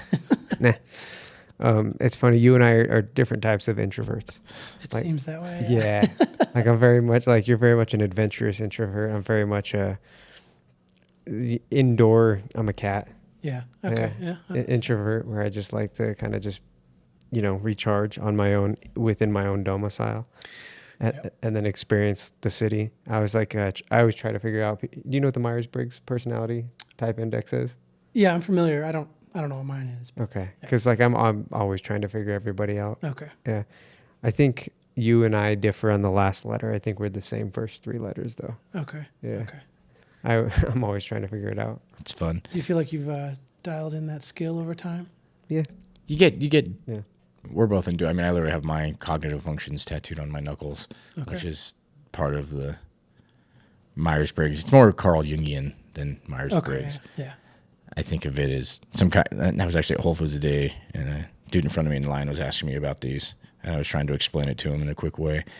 Because I like Myers-Briggs, but there's so many facets to a personality. Like there is like the Enneagram, and part of me even like thinks astrology has a small play in like maybe your personality based upon not so much like the date you were born, but even just like maybe the date plus your geographical location. I feel like it can just play into like your personality somewhat, not as much as like these witchy women would like to think that, if you're an Aries, you're always this way. But I think there's something to it. And I think then, yeah, I don't know. It's interesting. He and I agree on a lot of stuff. We also disagree on some things, and I could not disagree more about astrology. I think it's been prevalent through every culture forever. There's been some sort of like, you look up at the stars and you think like that's what's got to be the best thing about being out on the ship. The stars are probably fucking epic when you look up at the night sky at night. You know what else is prevalent though is religion. True. It's just a way to explain things that we don't know how to explain, and then once we're able to explain them later, it's like, yeah, we got it. Religion makes sense. Like when it's propagated and used for power, no. But like the base of like being a good person and having a moral code, it's good. Do you mean like it makes sense, like it plays a role in society that kind of keeps like certain things in line? Yeah, I think I don't know. Do you think you would have like the same moral compass? Like, do you feel like you do things or are a good person because you're religious or because of like societal pressures or religious pressures, or do you think you just are inherently that way? Like when you choose to like not hurt somebody, do you do that because you're afraid of like the repercussions of hurting somebody, or do you just genuinely not wish to hurt people? And I don't know if religion exists to like control those people? Like, I don't know. What would people be like without religion? I was gonna say, so like for someone like me, I feel like I'm just an inherently.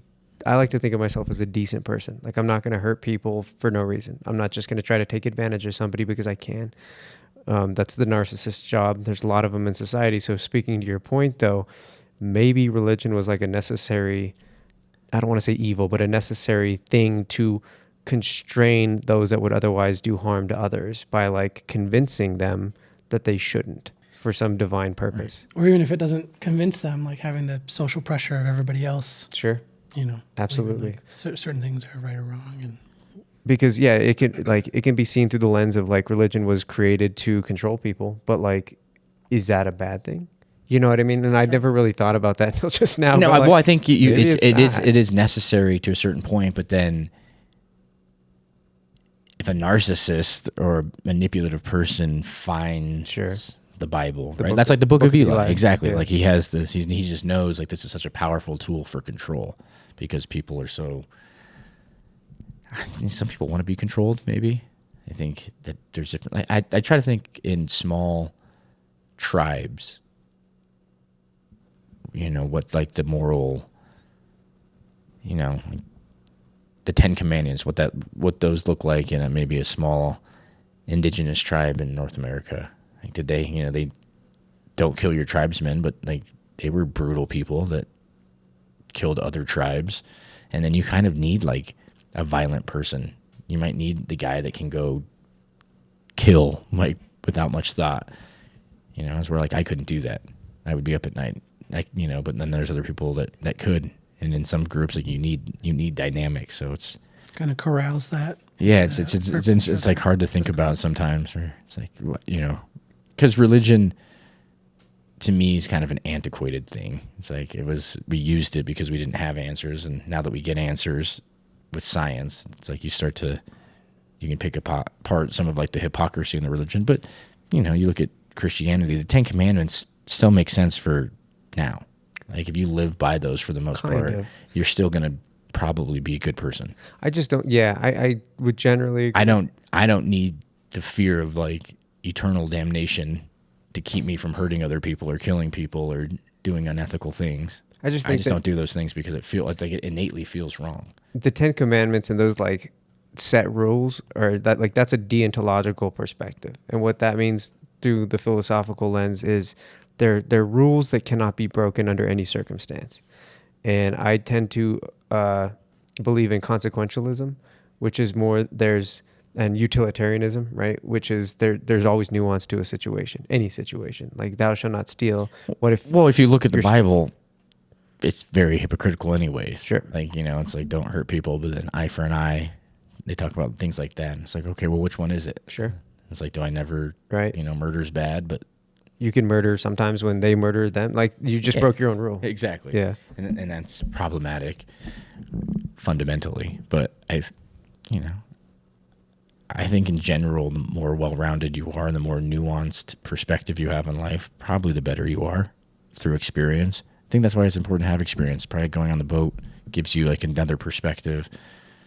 Going snowboarding, you know, being in the mountains, I'm sort of the mind that, you know me, I'm all about the experience, the journey, not so much the destination. Just do as many different things as you can and travel and be humbled, because then you gain a better understanding of what this is.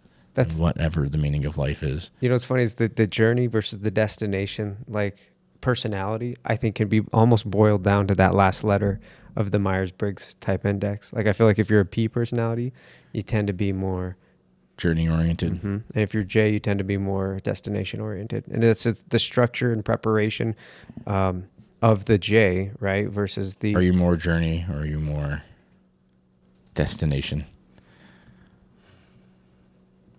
I don't know that I lean hard one way or the other. I mean, it's a spectrum, obviously. Sure. Like, different people. Like I'm pretty, like, I'll get to where I'm getting. I'm going to get there regardless. It's just, let's have fun along the way. And I like hanging out with him because he allows me to, like, he's my best friend. Like, he allows me to get into a situation where I can actually appreciate the journey, whereas I'm always looking towards the destination. I'm always like, what's the goal? What's the objective? And then, he'd be like, let's go snowboarding. Let's do the stupid thing. Let's, ride scooters or whatever. And I'm like, okay. And then I can get into that for a bit. So, it's a spectrum. I just noticed time slows down a lot the more I'm traveling and not worried about the destination. Like the more I travel, like when I travel, each day is new and exciting, because a day can go very quickly when it's just the same thing every day. It's just like this thing every day, and all of a sudden the week's passed, the week's the exact same, the months look the exact same. But when you're traveling and moving, everything's exciting and new, and you have to be, for me, I feel more present during that because I have to think about each thing that I'm doing because it's new and different. Remember when I was telling you about the 15% of people that thrive under pressure when their back's against the wall and everything? What we also learned in that is that same 15% of people, whereas like the other 85% of people, roughly 85%, regret the things that they did. Like, oh, I did this thing and I regret it. That 15% of people that thrives when their back's against the wall and tends to be very adventurous, they regret the things they don't do. Absolutely. Yeah. But you don't necessarily regret the things you do.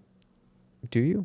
Nah. Yeah. It's the things you don't do according to like, I can even just Jungian, my career as a poker player, after a session, I'm never like, fuck, I shouldn't have called there.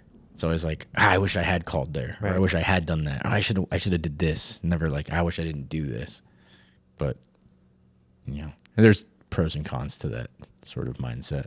Yeah, I'm big into psychology. Are you a planner? Like, do you plan? Yeah. Yeah. Okay. Typically, yeah. Mm-hmm. Interesting. That's kind of the vibe I got. Like, do you know, like, what you're doing, like, weeks from now, months from now? Like, do you have a pretty, like, general idea of, like... I wouldn't say that. It's more like a day-to-day thing on my time off. Like, because I try to be constructive with my time, because if I'm not, then it's just... I don't know. It's not good for me to just kind of be idle and whatnot. So anyways, every day I think ahead. I'm like, all right, well, I want to work on this for this part of the day and XYZ for the following parts of the day and whatnot. But not so much weeks or a month ahead or things like that. That's kind of how I am. Like, I usually know what I'm doing the next day or two. But like, people, like my mom's always like, where are you going to be on May, 5th? Do you want to go to this thing? I'm like, I can try to be somewhere, but like I really don't know. Like I've been to people every day. When are you going back to Texas? When are you? I'm like, I don't know. Probably like I have like a general idea of when I want to go, but like setting a hard date kind of freaks me out. It gives me anxiety. Yeah. So I'm like, well, what if I don't go on that day? Then am I going to feel disappointed in myself? That's often how it is. Like with the seasonal schedule on the boat, it's like trying to make plans ahead of time. Like my family's used to it at this point, but if they're getting like a family get together or whatever, it's like maybe I'll be there, maybe I won't. Even if you have a date set a week ahead of time, could change. Yeah, something might break on the boat and you got to go somewhere else or things like that. Yeah, I enjoy it though. I don't like real structured life. I mean, I appreciate the older I get, like planning and having backup plans is nice, but for the most part, like I just want to go. Like when I was telling you, I was just like in Detroit one day and I was like, I'm going home. And I just went home. It felt great. Because some people like, they don't get that. They can't just do that. No. They're forced to just... their itinerary. They have to. That's me. Yeah. Yeah. And it's the exact opposite for me. It's like I get the anxiety when I don't have like the structure because I'm like, when I have the structure, I know what to expect. Therefore, there's no anxiety. When I don't know what to expect, I get the anxiety because it's like anything can happen. And like there's something exciting about that, but it's also like just the way that my brain operates is very scary. That's how I gain confidence, is doing something just sporadically and like not being sure if you can do it. And then you should, like, I surprise myself. I'm like, wow, I was able to do that. Like just pick up and go to Texas and just be successful and build a life. Like I didn't know if I could do it. I was pretty sure I could. And then you do it and you're like, oh, okay, I could do that. And it's just like, well, if I can do that, like I could probably do anything. If I can just move to a state without really knowing anybody and figure it out, like, okay, cool. It just gives me confidence to do things. That's cool. That's how I like, gain confidence and become like a better human being. I feel it's just throwing myself into situations that are uncomfortable. And sometimes you fail, but you learn something, and then the next time you're better at it, which I guess everybody does. But some people like complacency or enjoy just no, like I know I can do this, and I don't know if I can do that, so I'm just going to do this thing that I know I can do. Feel safe in their comfort zone. Yeah. Totally. But the safety from my perspective, from the perspective of that person is you can still advance, right? You're just not throwing yourself into the fire. You're advancing yourself in a very calculated, methodical way so that you can get to that destination without the setbacks. Like you're that way, but I think some people like just don't. They just find something that is safe and they just stay there and they never. I think those are S personality types. A little bit, yeah. You They know? just kind of okay. This is fine. Like I just my hometown. I grew This up works. here. It works. Maybe they even the indigenous people sometimes just like okay, this I know this and it works and. Going to a big city and trying to make it with no skills is hard. So I think like with the Myers-Briggs system, and like you can discount it if you'd like, but I put a lot of stock into it just because it seems to make a lot of sense to me. I think it's like something like 75% of people are the S personality type, which is sensing. And those are sort of the people that you tend to see as like NPCs of the world that are, you know what I mean? Kind of hard to like to understand why they don't see a deeper meaning in things or why they can't have a philosophical conversation and they just tend to go to work and just unquestioningly go about their day all the time. Yeah. And then only about 25% of people. So if you're ever like, oh, like I have a hard time really relating to people a lot of the time, that's probably why is because N's and S's have a really hard time seeing things in a similar light. And his personality type, the NF, like I think you might be an NT. You don't strike me as a real feeler. Like you're more of a thinker than a feeler, or like how would you, I guess do you derive a lot of your decision making based on your emotions or would you say it's more calculated thinking? More calculated. Yeah. Okay. So I kind of got that impression too. So with us, we can like interact with those S personalities because we can kind of understand them a little bit. Like, oh, like I get what the NFs like have a really hard time because they're feeling their intuition. They're not thinking their intuition. Yeah. So they're like, it's funny. You see the compatibility chart. The NFs don't get along with any S's. They just like, I mean, I'm sure they could just have like a brief conversation, but after enough of the small talk, they're just like, what is this? This is pointless. This is a pointless interaction. What are we doing here? It's funny because on pay, like I wonder about that. That's like, I like the Myers-Briggs and I think it's important, but I don't think I don't like it because it puts people in these really confined boxes sometimes. It's like I don't really necessarily feel that way because I don't like to put things in boxes. I don't like things to be black and white. Like when I think, oh, I can't get along with somebody because they're an S personality. I'm like, I don't know if that's necessarily true. Like I think there's S personalities that I know that, like when I worked at the strip club, there was some S personalities around there. And I enjoyed talking to some of them. You just had to realize like, okay, this person isn't going to have really deep insights into like the human condition, but what do they like? And then just talk about that. Because some guys just like, there was a guy like he liked Pokemon. As I talked to him every day. And I like when I wasn't with him sometimes I would think about like, I should learn about Pokemon. So when I see, so-and-so, I can have something interesting to say about it. And you get them riled up on those things and they will go off on those things because they're very into them. You know what's funny though is Pokemon sometimes is a lot of like INTP personalities love Pokemon. Yeah. A lot of N's like Pokemon. It's got the... Because you have to like anime too. A lot of INTPs like Pokemon anime, things like that, because it's like this very like imaginative type thing. And I understand like the not being philosophical and not questioning things might just be easier. Oh, dude, Like 100%. Certain that it is. Yeah, ignorance is 100%. bliss, sort of just like... Yeah. I have, my religion takes care of all of my deeper kind of like mysterious questions. Like, no, I just like, you just go to heaven and then there's, good and bad, whatever. And you can kind of just, you just attach to that. And then anything that, that I struggle with it because people, when they like, if you subscribe to that sort of methodology or ideology, anything that contradicts it, you feel threatened by. And so you have to like put it down. And this is where, when you're a real curious mind, you can kind of just listen to everything and you kind of take the parts that make sense to you and the parts that don't, you can kind of push them away. And that seems more fun to me, but it is more existential. And there's a lot of late nights thinking about things is like when I envy people who just go to bed at 9 and wake up at 6 a.m. because they probably just don't worry about stuff like that. They're like, oh, I just go to bed and then I wake up and I go to work and I make my money and, maybe they have a hobby. You do the hobby when you want and everything's just kind of simple, and it does seem a little more blissful. It doesn't seem as satisfying or gratifying though. Like, it seems more simple. It seems like the floor is higher, but the ceiling is lower. Yeah, exactly. It's more here, right? You're probably more regulated. It seems like it.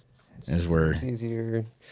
Maybe, yeah, the highs aren't as high, but like, it doesn't seem as fulfilling. Like, I guess you find joy and fulfillment in other things though, right? Because for like an S personality, they derive a lot of their joy from like the physical, like actual things around them. So they go and they find a spouse. Maybe they're not head over heels in love with them, but they find the spouse, they have the children, they do the thing that like society tells you you're supposed to do.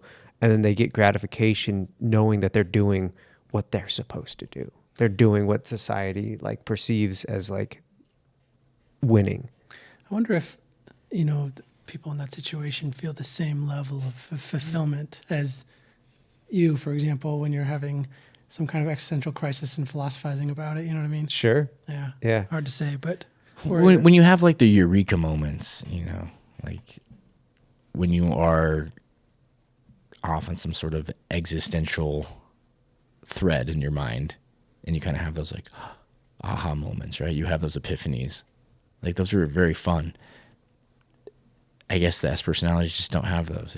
I just go about it, and they find joy. It's probably not as deep rooted, that joy. It's just like, I go to the rock climbing gym, and I went up the path that I couldn't do, and that's fulfilling. And I like things like that, but it doesn't seem as deep as when you really like are in tune with yourself. Don't really experience the paradigm shift that comes with it. Yeah. I mean, that's what I seek. I've seeked that as long as I can remember. As soon as I was able to understand that I was a human being and you became self-aware, it's just, I'm curious. I just want to know more things. And I think some people just kind of have like a cap on how curious they're going to be. Nope. And I've argued with you. I think sometimes maybe they have a thought like that early in life, right? When you think about just like the concept of infinity, and you can't really wrap your head around it. There's really no answer to like what is infinity, and then it kind of makes you feel uneasy. Maybe they did that one time, then they just put the cap back on the bottle. They're like, no, I don't. That was a lot. Or Death. Didn't like that. Yeah, just thinking about death. Well, death is essentially infinity, right? Like, what happens forever? Like, what happens after this, and it's forever. You think about it, and it gets scary. And you go, okay, well, religion makes it a lot easier. I just go to a happy place, and I see all my loved ones again. It's like, okay, I just believe that, and now I don't have to worry about that like scary feeling I had when I thought about if that's not the truth. They're like, according to that behavioral temperament class that I took, that's also Jungian based, it was like 15% of people are like you, that that they're very adaptive and impulsive, but resourceful and spontaneous. They regret the things that they didn't do rather than things they did. They're like thrive when their back's against the wall, but maybe a little bit sedentary when there's not a lot of pressure on them. And then that's 15%. There's 15% of people that are like us, that are just like thinkers and philosophizers and things like that. So we comprise a minority, the population, 15%. It's about 30%, right? The bulk is, I think it's 40% are people that are bound by duty. And it's just like, you just come out of the womb and there's something in your brain that just makes you want to be dutiful to your family, to your children, to your job, to your society. It's just, you're bound by duty. And then there's 30% that are I don't think bound by emotion. See, I don't always think it's out of the womb you're that way. I think you might have... But that's just based on this one particular a predisposition to be that way, but then things that happen make you stay that way. Sure. Or make that, like nature versus nurture, I think about a lot. I think nurture can have, because what this behavioral temperament class said, that again is based on the Jungian musings, I guess, and studies, is that like out of the box of these four colors, these four types, the one is your base. You're just genetically, for whatever reason, genetically predisposed to it based on something in your brain, right? And then the other three fluctuate throughout your lifetime based on where you are in that stage of life. Like in your first part of life, 0 to 8, you're in the emotional part because you need to be attached to your parent, right? And that could be your base too, but that's like where you are, is like that emotional nurturing part. And then from 8 to about 18, we're in your part. Everybody kind of needs to get away from the parents a little bit and adventure and be impulsive and spontaneous and learn about things and go and be a little bit crazy and learn how to be adaptive and resourceful to survive a little bit. And then 18 to 25, you're in like the green, the like philosophy, competence is a big value there for 18 to 25, where you're learning how to be a competent adult. And then 25 to 55, it's like your duty, right? And then so your three other, like there's four, right? And then the three others kind of fluctuate throughout your life a little bit here and there, depending on the nurture. But your nature is that base, like personality or color. How many people do you think live a life they really don't love out of fear of like cultural fears of being like ostracized or something? I think fewer now than in history. Yeah, because you look at like what is it, Rumspringa? That's the Amish kind of coming of age thing, right? Where they go, you're allowed to like Cut loose. And if you want to leave from there, you can. And most of them come back, right? I think some people do like leave the Amish community, but you go basically have a good time, experiment with drugs, do whatever you want, drink, sleep with women maybe, and kind of just have a life that's like different than the Amish life. And then after a while, you go back to the Amish life and you go, okay, you got to get out of your system.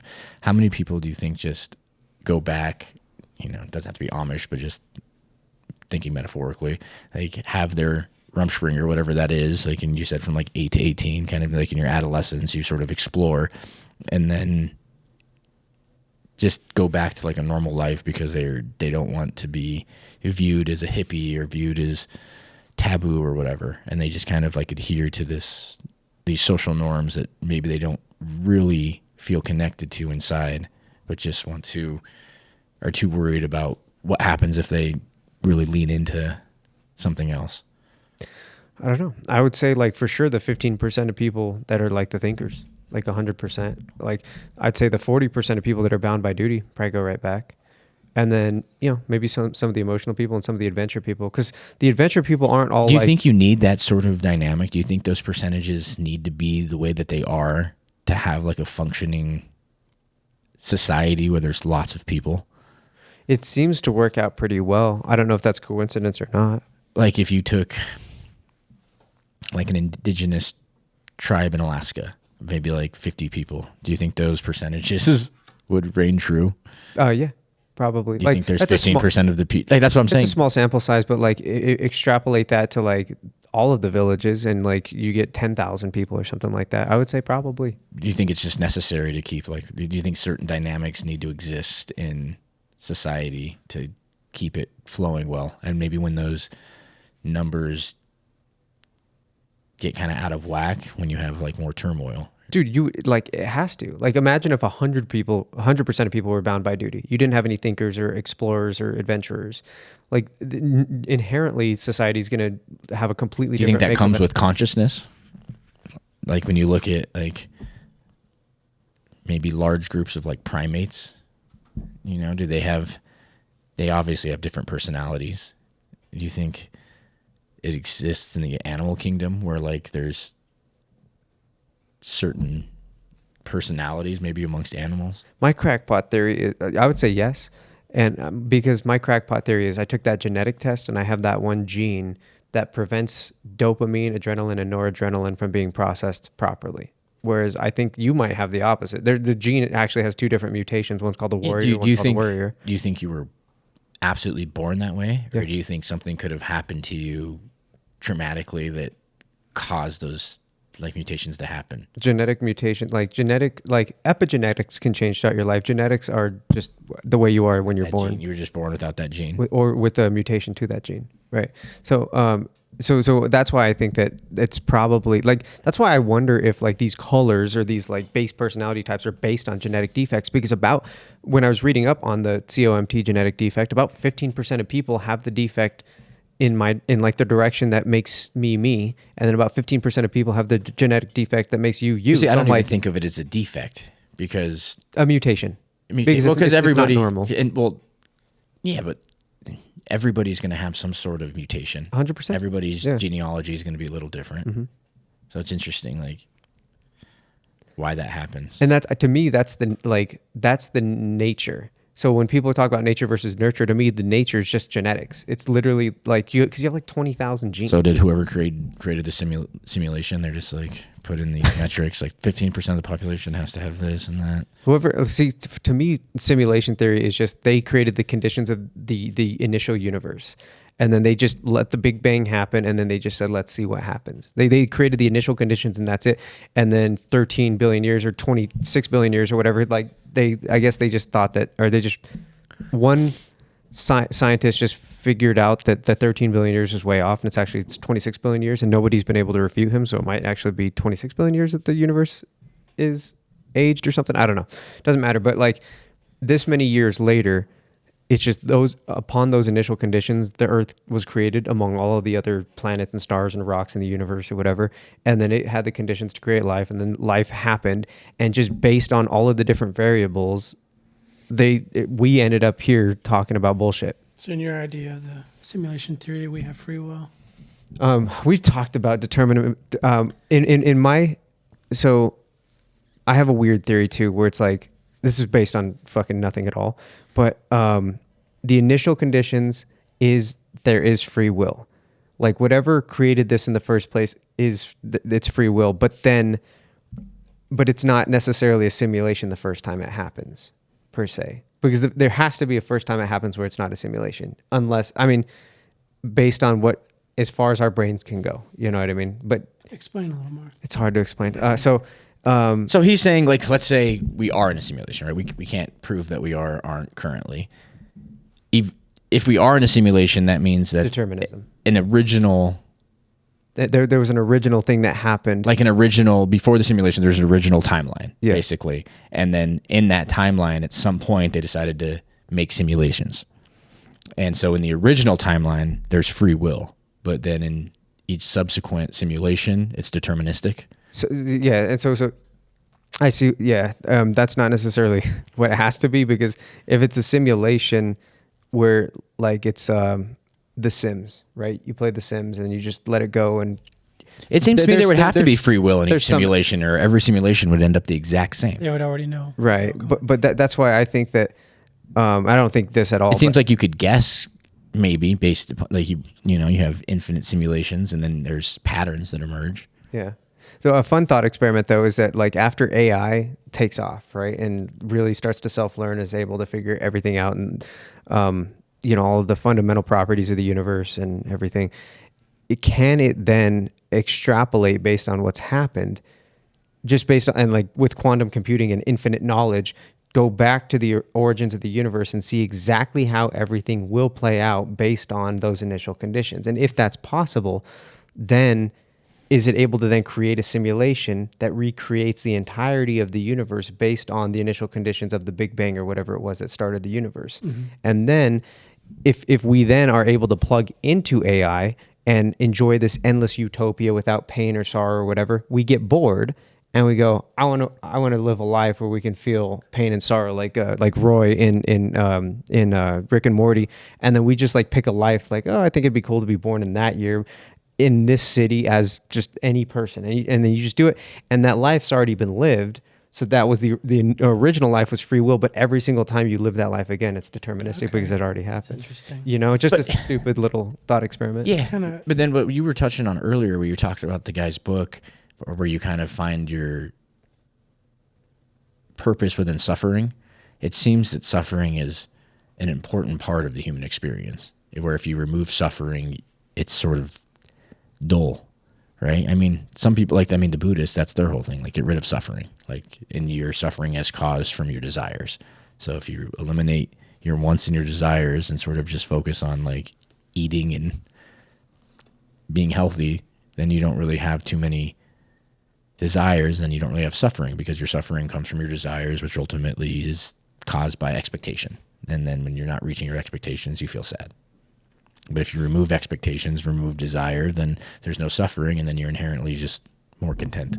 Does that cap your happiness though? Because contentment isn't necessarily when they study brains, those monks have the most dopamine typically. They're generally speaking a happier bunch of people than people who are suffering.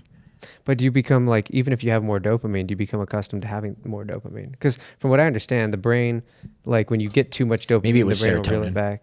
Yeah, Instead or of dopamine. or serotonin. I think They're similar, but yeah, because there's a mechanism within the brain, from what I understand, and I could be wrong, that like if you get too much serotonin or dopamine, your brain tells you to reel it back. It's like when you put alcohol into your system, your brain gets flooded with it, and then the hangover is when your brain is like, pull it back. We're creating too much serotonin and dopamine, and then you're depleted the next day. Same with MDMA or something, meth. yeah. You get super depleted. I just think free will and determinism exist in some sort of symbiotic nature. He has a really cool perspective on it. I don't know if you're familiar with quantum mechanics. Not especially. So the quantum mechanical world, like there's the theory of relativity and there's quantum mechanics. Like, have you ever heard of like the slit experiment where Yeah. like that's quantum mechanics, which tends to be more chaotic, Mm-hmm. where like you would think that it would be predicted this way and then it's not, but then when you observe it, it changes. Mm-hmm. So it seems very chaotic. And then you have like the theory of relativity, which are these more like deterministic mathematics. And as far as we know, apart from each other, they both make sense. You can test and theorize and you can predict things, but then when you try to marry them, they don't marry. And it seems like free will is the quantum mechanics, and then determinism is sort of more of this, relative mathematics. And they both kind of exist. And I feel like you kind of, in my day-to-day life, I experience both. You have your like autonomic self, when you're kind of just driving in your car and you're not really thinking about where you're going, you're just kind of getting there. You're just doing that. And that feels deterministic. But then there's times in your life where you feel like, when I'm traveling and doing things kind of on a whim, I feel much more free and much more like I'm in control of my experience. And it's not just from like what I'm actually doing, but it's just like my thoughts. And then you can extrapolate from there and argue like, well, that could just be determinism and you're just perceiving it as free will. Because the whole free will dilemma in life it's a really hard one to wrap your head around. But ultimately, And it's just doesn't ineffable matter. at the end of the day. It's just enigmatic and you're never really going to have an answer, I don't think. And then does it even matter? Yeah, I don't think it really matters. I mean, it's disturbing to think, if everything's determined, then there's no more responsibility, and that's kind of a wormhole I've gotten sucked into before. But yeah, like you said, you're never going to actually know. And even if it's not true, even if determinism is true and we don't have free will, the illusion of having free will is so strong that it's easy to forget, everything's determined, I don't have free will, because like you're just gonna go about your day and under this illusion that you have free will anyways, and the outcome seems to be the same more or less. Yeah. Like, and so it ultimately, to me, it doesn't matter, because you could have an existential crisis thinking about that. But like, if it feels like free will, then who's like, what does it matter? Yeah. You know what I mean? If it feels like, it's like the Matrix, right? When he's eating the hamburger or whatever, the steak, and he's just like, it tastes like a steak. That's all I care about. Mm-hmm. I know the steak's not real, but it tastes like a steak. And what I'm experiencing right now is eating a steak. Mm-hmm. When I think of like simulations, it's like, let's say you take Kyle and run the simulation of Kyle an infinite amount of times. I feel like a majority of the time it probably ends up in a very similar trajectory. But then you have like outliers. And it's like, it's the free will, the outliers, the more you really think about free will and the more you're present and really thinking about those things, maybe the more creative of a path you get to go on. Because I have moments in my life where sometimes I don't want to like free will anymore. Like you look at the S personalities or whatever, the people that are just kind of dutiful, maybe that's better. And then you can kind of live more dutiful. But I wonder, like right now with my life, like am I the one, like is my lifestyle right now more of a, like was that more likely of like result? Like was I going to end up where I am now most of the time? Or am I living one of the outlier simulations? Like, am I in the simulation that's way different than what it could have been normally? Well, that's the crazy part about quantum mechanics too, or string theory specifically. Because according to string theory, if the mathematics is correct, and it's just a theory, I don't think there's ever going to be a way to corroborate it unless you can get AI to, figure it out. But according to string theory, the only way for it to work based on the mathematics is for there to be multiple other dimensions. And what those other dimensions do is create other possibilities. So it's just like, as time moves, right, in the fourth dimension, as it moves, and then we have this three-dimensional life that we live, there are just all of these different branches of possibilities that happen, right? Like, instead of me putting my left hand down, I put my right hand down. And so the more likely scenarios are just going to happen in which I don't do anything weird. I just like sit here and talk. But because infinity is so large, every single possibility that could possibly happen happens in these string theory mathematics. So even if what's happening right now would happen 99.999% of the time, just that one little offshoot. It's like what they say, if you put a bunch of monkeys in a room, after like a quadrillion years, they'll end up at some point typing with a bunch of typewriters, typing a work of Shakespeare, right? And so it's just like, it sounds so ridiculous, but because infinity is such an insane idea, it's just like, literally anything can happen. And in string theory, anything and everything does happen in multiple dimensions. Yeah, And this is just one of them. Which is really weird to think about because, like I was kind of alluding to, it's like most of the time it goes this way. Yeah. Like when you make a simulation, you predict that, most of the time this is where it's going to end up. And then every once in a while, like, whoa, look where this one went. Yeah. Like, how the fuck did it get over there? And it's like the monkeys in the room. Like all of a sudden one of them types out Shakespeare. In most timelines, they just evolve and die or what, like there's just, it's kind of like if you put all the pieces of a watch into a box and shook it up. If you shook it long enough, eventually it would come out as a watch. Sure, at some point. Yeah. It's weird to think about. It is. Because like how often you look at the world today and it seems pretty crazy. I'm like, are we on one of these like super rogue timelines? Like right now, like this one that we're living in, is this like a really rogue simulation? Or is this like par for the course? Or maybe this is as orderly as it gets. Yeah, maybe this is absolutely like it always goes this way. Or it goes this way the bulk of the time and you get those outliers. Because it's easy to say like the world is crazy. Look at how fucking crazy everything is. Look at war. Look at famine. Look at conflict. But then you look at look at history. Look at human history. There's always been microcosms of those things. Sure. Of famine and war. I mean, that's been prevalent. I mean, you look at monkeys. They lions. Yeah, just tearing gazelles to pieces, right? And then going to battle with each other and killing each other. Like, this feels pretty orderly, like relative to like human history and just the history of all life on Earth. So it's like, it could be this is just complete chaos and aliens see us and they're like, this is ridiculous, or they see us and they're like, hey, they're doing pretty good. Yeah, they're on their path. Yeah. This happens and then this happens and they're like, most likely this is going to happen. And do you believe in aliens? We ask everybody on the podcast. I think it's unlikely that Same. we're the only. I mean, just statistically, it is weird that we haven't seen anything. I think there's some name for like the Fermi paradox. Thank you. Yeah. It's like, where is everybody? Yeah. But I mean, obviously, space is enormously vast, and I think it's silly for anyone to say with any level of certainty like, oh, we're alone. There's one guy who does, and he's one of the smartest people I've ever heard. Brian Cox? Is that who it was? No, I don't think it's Brian The Cox. British guy? No, he was American. It might be Brian Green. No, it wasn't Brian Green. It's not Brian Cox. It was Brian somebody. Yeah, I remember. He's an American guy. Unbelievably smart guy, and he was like, yeah, until he said aliens don't exist. Yeah, you're a moron. that was the only part of that podcast where I was just like, oh, because the whole time I'm just captivated. This guy's brilliant, and then he says that, and I was like, what? And he like broke it down, and he was talking about the odds of like a planet being in the habitable zone, and then an atmosphere being created, and a magnetosphere. But then and other all this dudes with the nonsense. same How is that mathematical possible? knowledge that he has says, yeah, look at the odds. It's likely. Like their math gets to like likelihood of maybe not advanced civilizations that can traverse the universe, but like there's probably a fucking frog on some planet somewhere, or like Some a microbe or plant something. growing, or some sort of microorganism that is, living off of sulfur. Like Yeah.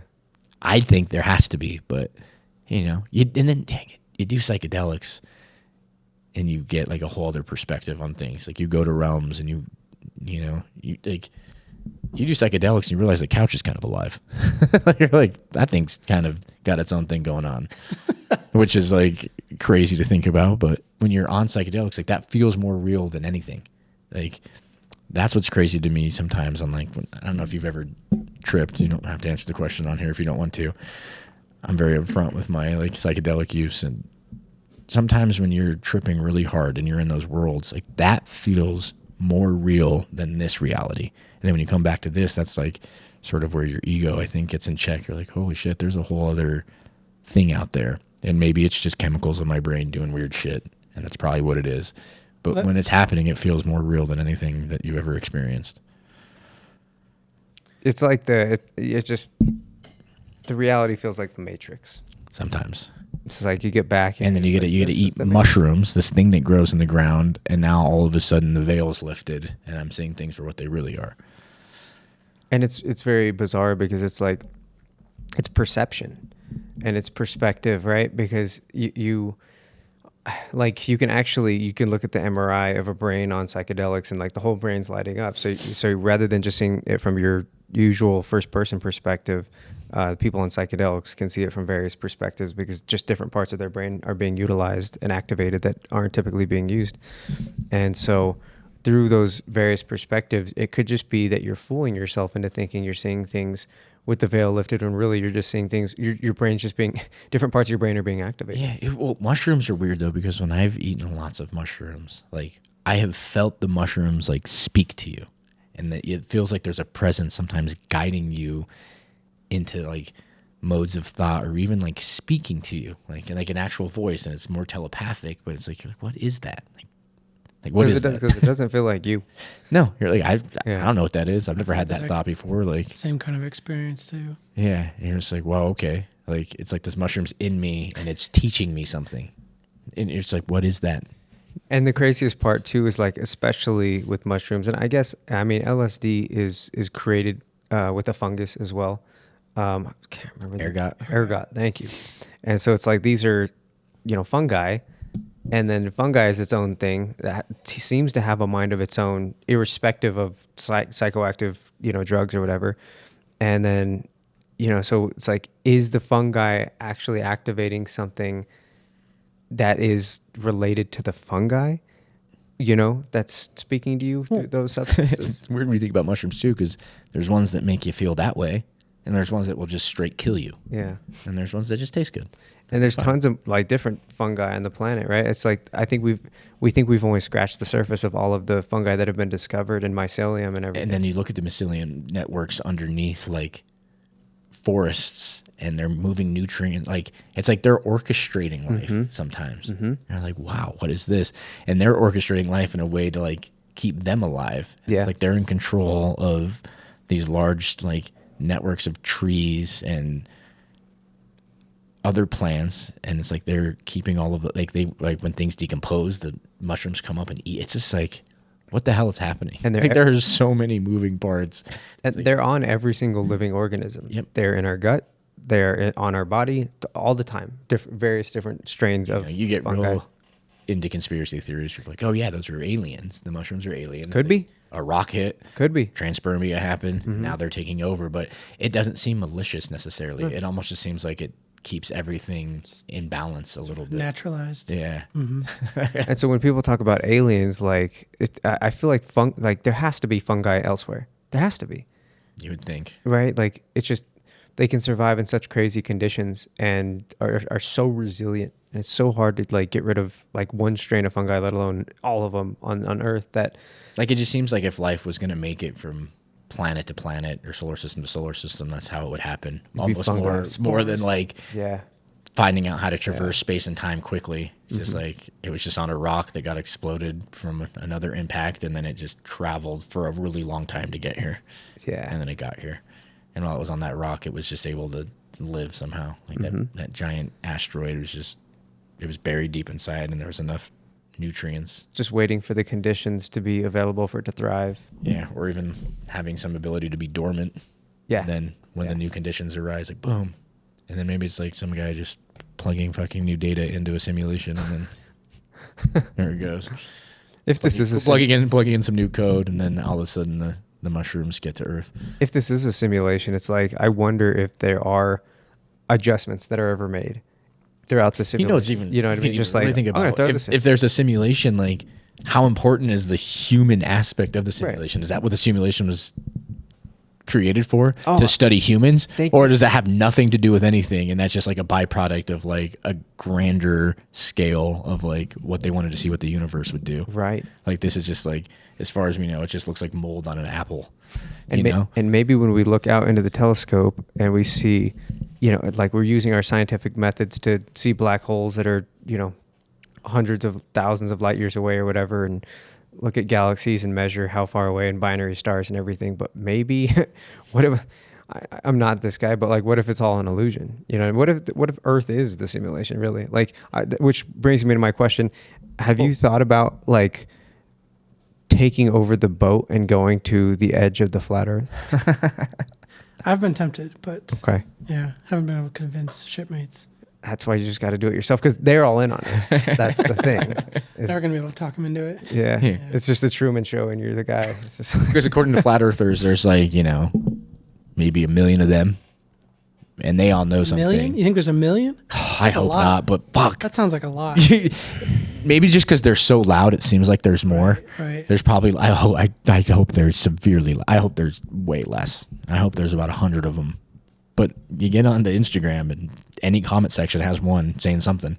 Doesn't matter what the context of the video is. There's some guy on there like, yeah, flat Earth. 1 million is like 0.3% of the American population. It seems plausible. You talk about the world population, it seems plausible. It's sad. But with their theory, there's 1 million of them, and then all the rest of us are in on it. And if we're not in on it, we're sheep. That's just something that I always confused about is like what is incentivizing all the government, nation states, all that to go in together on this one theory to tell people it's around? Like, why?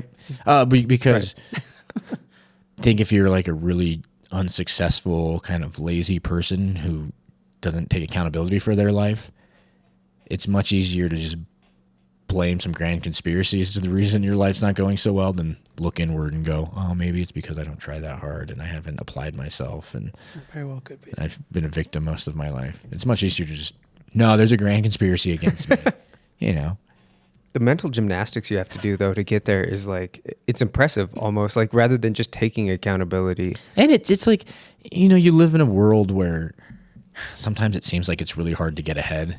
It's just easier to just think there's a grand conspiracy because it just makes everything maybe seem not so bleak almost. Yeah. It's like, oh, what could be if like they weren't trying to control us? And are there elements of control happening at higher levels? People really trying to, that it probably does. It's just like, I don't think it's because the earth is flat or round. I don't think that's the problem.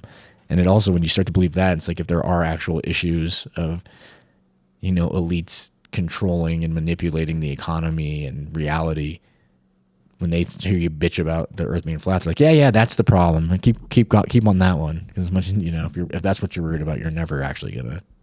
And that's another problem, is it gets slippery, right? Like it's really hard to critically think about these things without letting emotions filter in. Well, it's ego. It's like we were talking about the simulation theory. Like, how important are humans in the simulation? Like, is it just like an anthill?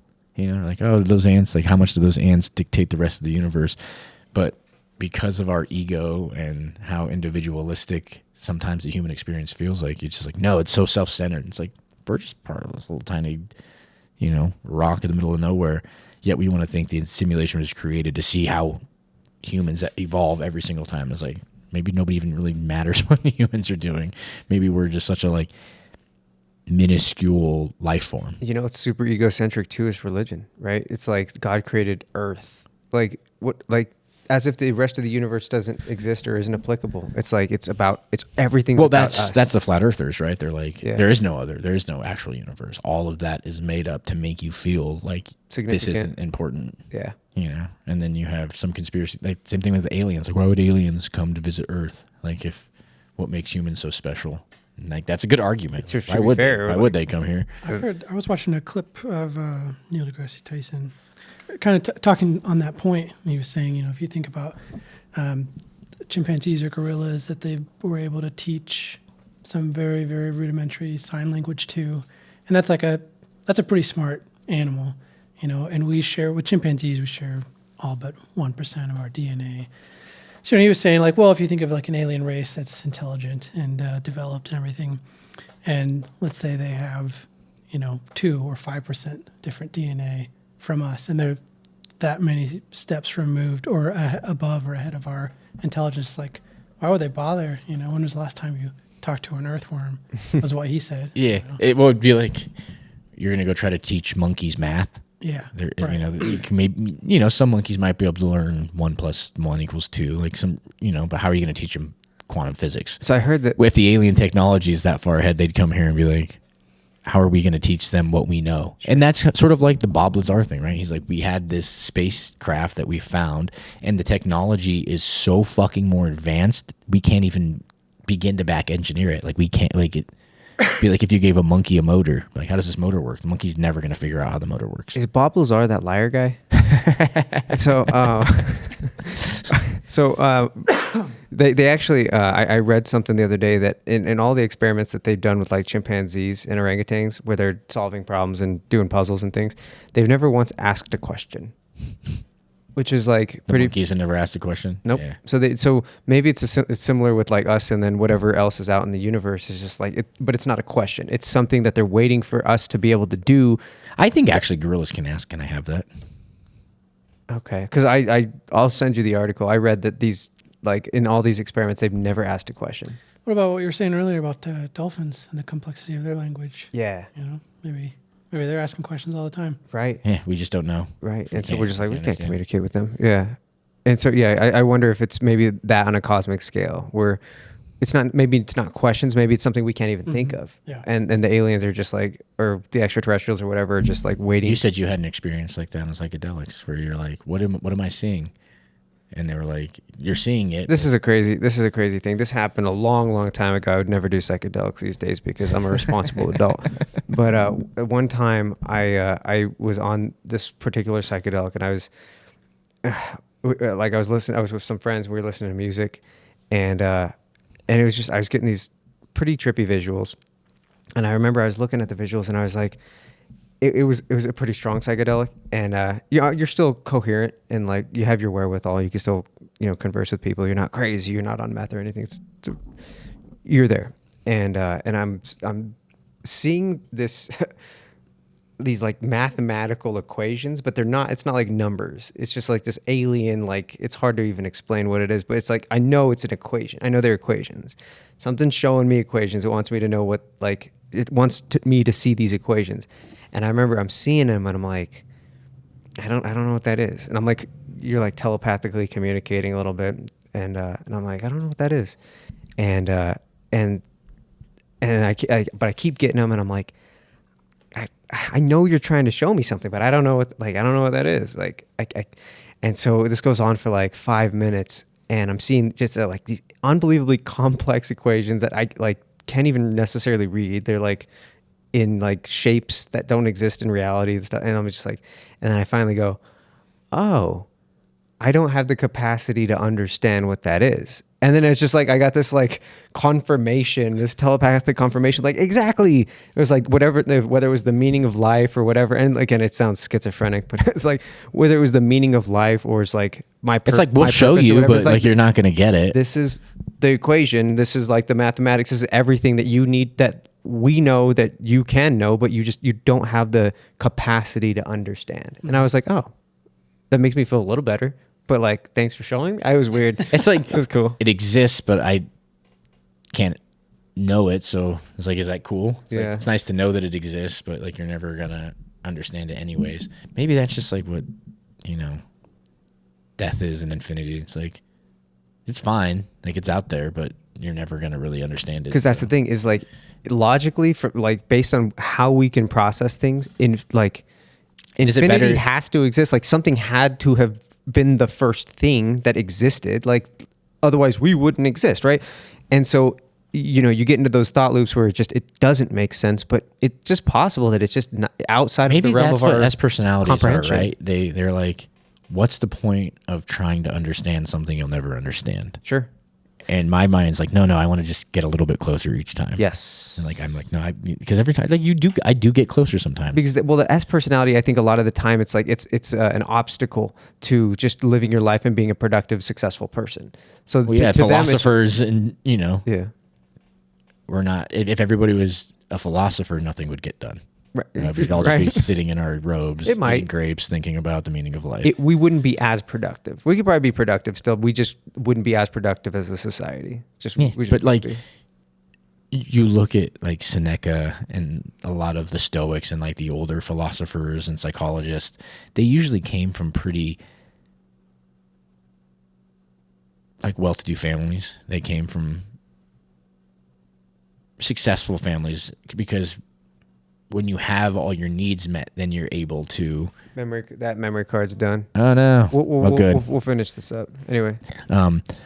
But yeah, they come from backgrounds where all their needs were met, so they were able to think deeply about psychology and the human condition and philosophy. As where if you're impoverished or disenfranchised, it's going to be much more difficult to like worry about those things because you're hungry and you need to find shelter, you need to find food, you need to make money. You're not always going to be philosophical. That's not entirely true, though, because Epictetus was a slave most of his life, and he was introduced to Stoic philosophy while he was still a slave. And Cleanthes, who was an earlier Stoic, was also, they don't know that much about him, but he was really poor. And Zeno, who was the founder of Stoicism, he lost everything in a shipwreck and was kind of stranded in Athens. And that's when he decided sort to of do philosophy. Okay.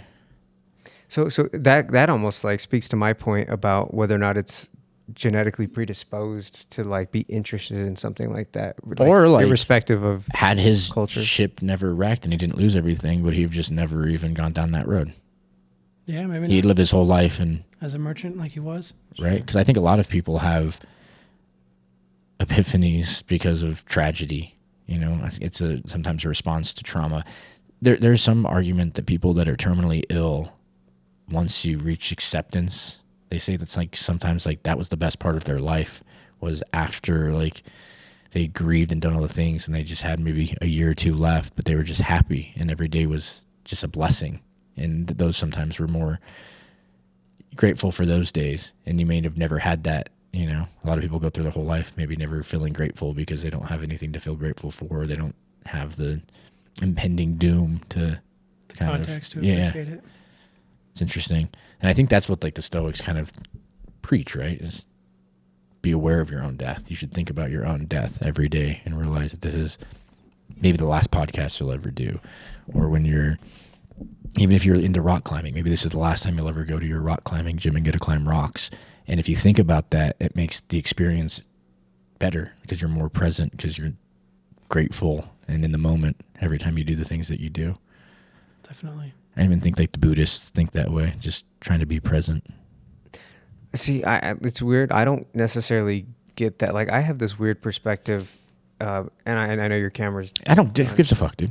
Yeah. Quit worrying about it. Doesn't matter. I know that this is kind of a weird perspective to have, but I almost have this feeling of nihilism, but it's not in the sense of like I want to go and do crazy shit. It's more of just like it doesn't matter what I do because I'm going to end up dead in the dirt anyway, and all of these moments are fleeting. Therefore, it doesn't matter if I savor this moment or I don't, because I'm going to end up dead in the dirt anyway, and this will all be for naught. And then my only like hope is that there's something beyond after death in which I can either savor the moments or have new moments and just live on after that.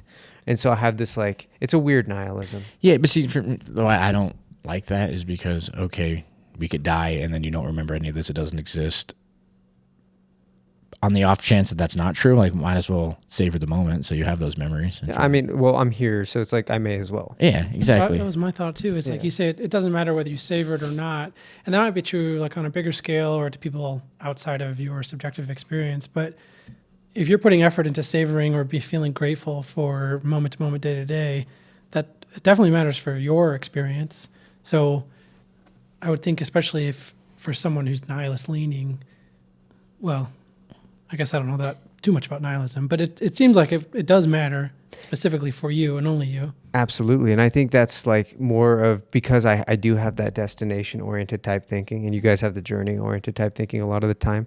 I think it's because like when like my destination type thinking is just like, okay, like when I went back to school for that degree, I was like 5 years, and then I was planning each semester. I planned out every class and the semesters like 5 years in advance.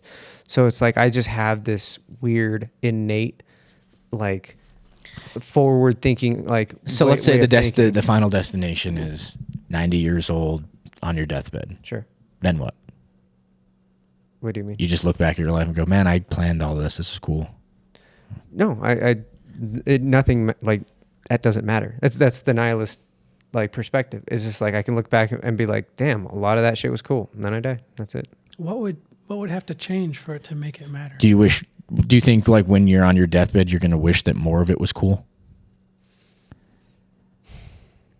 Like it was really fun that I planned all of this. Like, no, you don't think you'll look back and be like, I don't have the regret the things I didn't do. I have the regrets of the things I did do. I don't want to do things that are going to set me back in life and make life more difficult for me. but if it doesn't matter anyways, because I want to live. why not just do things that are fun? Why not just like take a more hedonistic approach? Sure, because I want to live a comfortable life. I don't want to live in turmoil or squalor or pain. To the best. But what if, like, I guess you're always worried that if you don't do things, something bad will happen. I just know that if I do things a certain way, that good things will happen. Yeah, but what about like, not like you just like, to me it's just crazy to like. I just know when I have a good time and I have a bad time, I like having I'd rather have the good times. I want to have as many of the good times as possible. For sure. And so what I do is I try to set myself up so that I can have as many good times as possible without compromising my ability to have more good times in the future.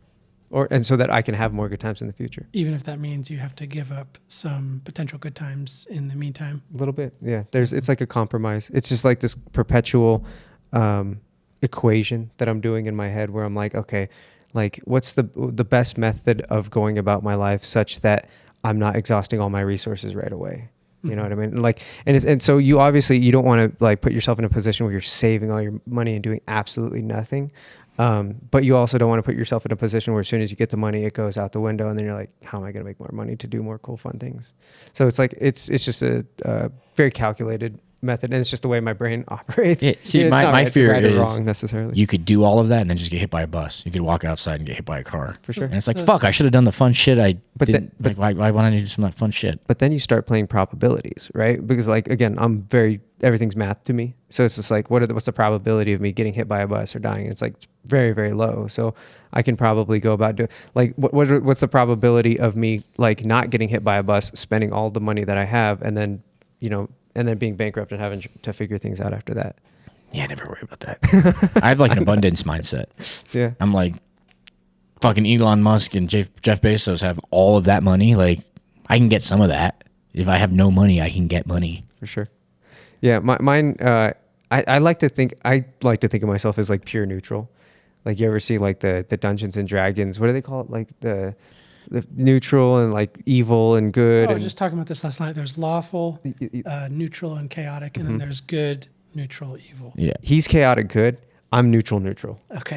Is neutral, and like I've even taken the test just because I was curious, and I got neutral. I was like, that's boring. Well, I tend to like, if I'm going to play a character, which I've talked about in my life a lot of times. I've played characters throughout my life. Like when I was working at the strip club, I had to kind of create who I wanted to be while I worked there, because it was like necessary to kind of like protect myself against like that environment. I like chaotic neutral, but it's probably fun to play lawful good. Then you get to be a hero, kind of. You're the sheriff, but like the good sheriff, right? You're like helping the community. Lawful evil is probably pretty fun too. Like you're a corrupt cop. That's probably a pretty fun fucking storyline. Like you look at watch The Departed. Yeah. Like Matt Damon's character in there, so it's a lot, and you're constantly having to like keep track of everything. But like that's probably pretty fun to just be like a bad guy cop. I don't think he was lawful good though. He was no, but Matt Damon was lawful. Oh no, he was lawful evil. He was lawful evil. Leo, yeah. Leo was chaotic good. Chaotic good, yeah. Yeah, on the exact opposite end of the spectrum. Kind of, yeah. Yeah. Huh. there's just different. I think that's what's fun with Dungeons and Dragons. That's why people like it, because sometimes you just pick one of the things to play and then play the game as that. Interesting. So it's sort of like a simulation, right? You get to play the game as a character who's lawful good or lawful neutral or neutral. So you can kind of that's why people are drawn to that game, because you can, just like any role playing game, you can just sometimes you want to play it this way, sometimes you want to play it this way. Yeah. I probably tend to play my actual life in chaotic good, but sometimes it makes more sense to be neutral, and sometimes it makes more sense to be lawful good. I dabble in some of the others, but I'm always neutral ultimately. Yeah. What just if you had to pick one, what would you Thinking be? about that. Yeah. I couldn't even. I don't know. Somewhere between lawful good and neutral. Okay. Yeah. Not very exciting. Okay. I was thinking, yeah, you strike me not even necessarily, yeah, maybe a little lawful, but then you're like just doing crazy shit and driving all over the place. And that's lawful, though. That's fine. Yeah. I would say lawful good. I get lawful good vibes from you. I'll take it. Right on. Yeah, I like the chaos. I can throw some gasoline in that fire, see what happens. Someone's got to. Keeps things interesting. What I don't like, though, period, is just like evil. Just any of the evils. Chaotic evil, neutral evil, lawful evil. Do not like You evil. didn't enjoy the Joker and who's playing it? Joaquin Phoenix? Died? Or yeah, Joaquin. Oh, Heath Ledger. Or Heath Ledger, yeah. You didn't enjoy that element of the movie? I mean, it's yeah, I suppose. I mean, it's hard when it's evil versus evil, right? Because it's like Well, that wasn't evil versus evil. Yeah, Batman. What do you mean by evil versus evil? You have Batman, who's essentially what?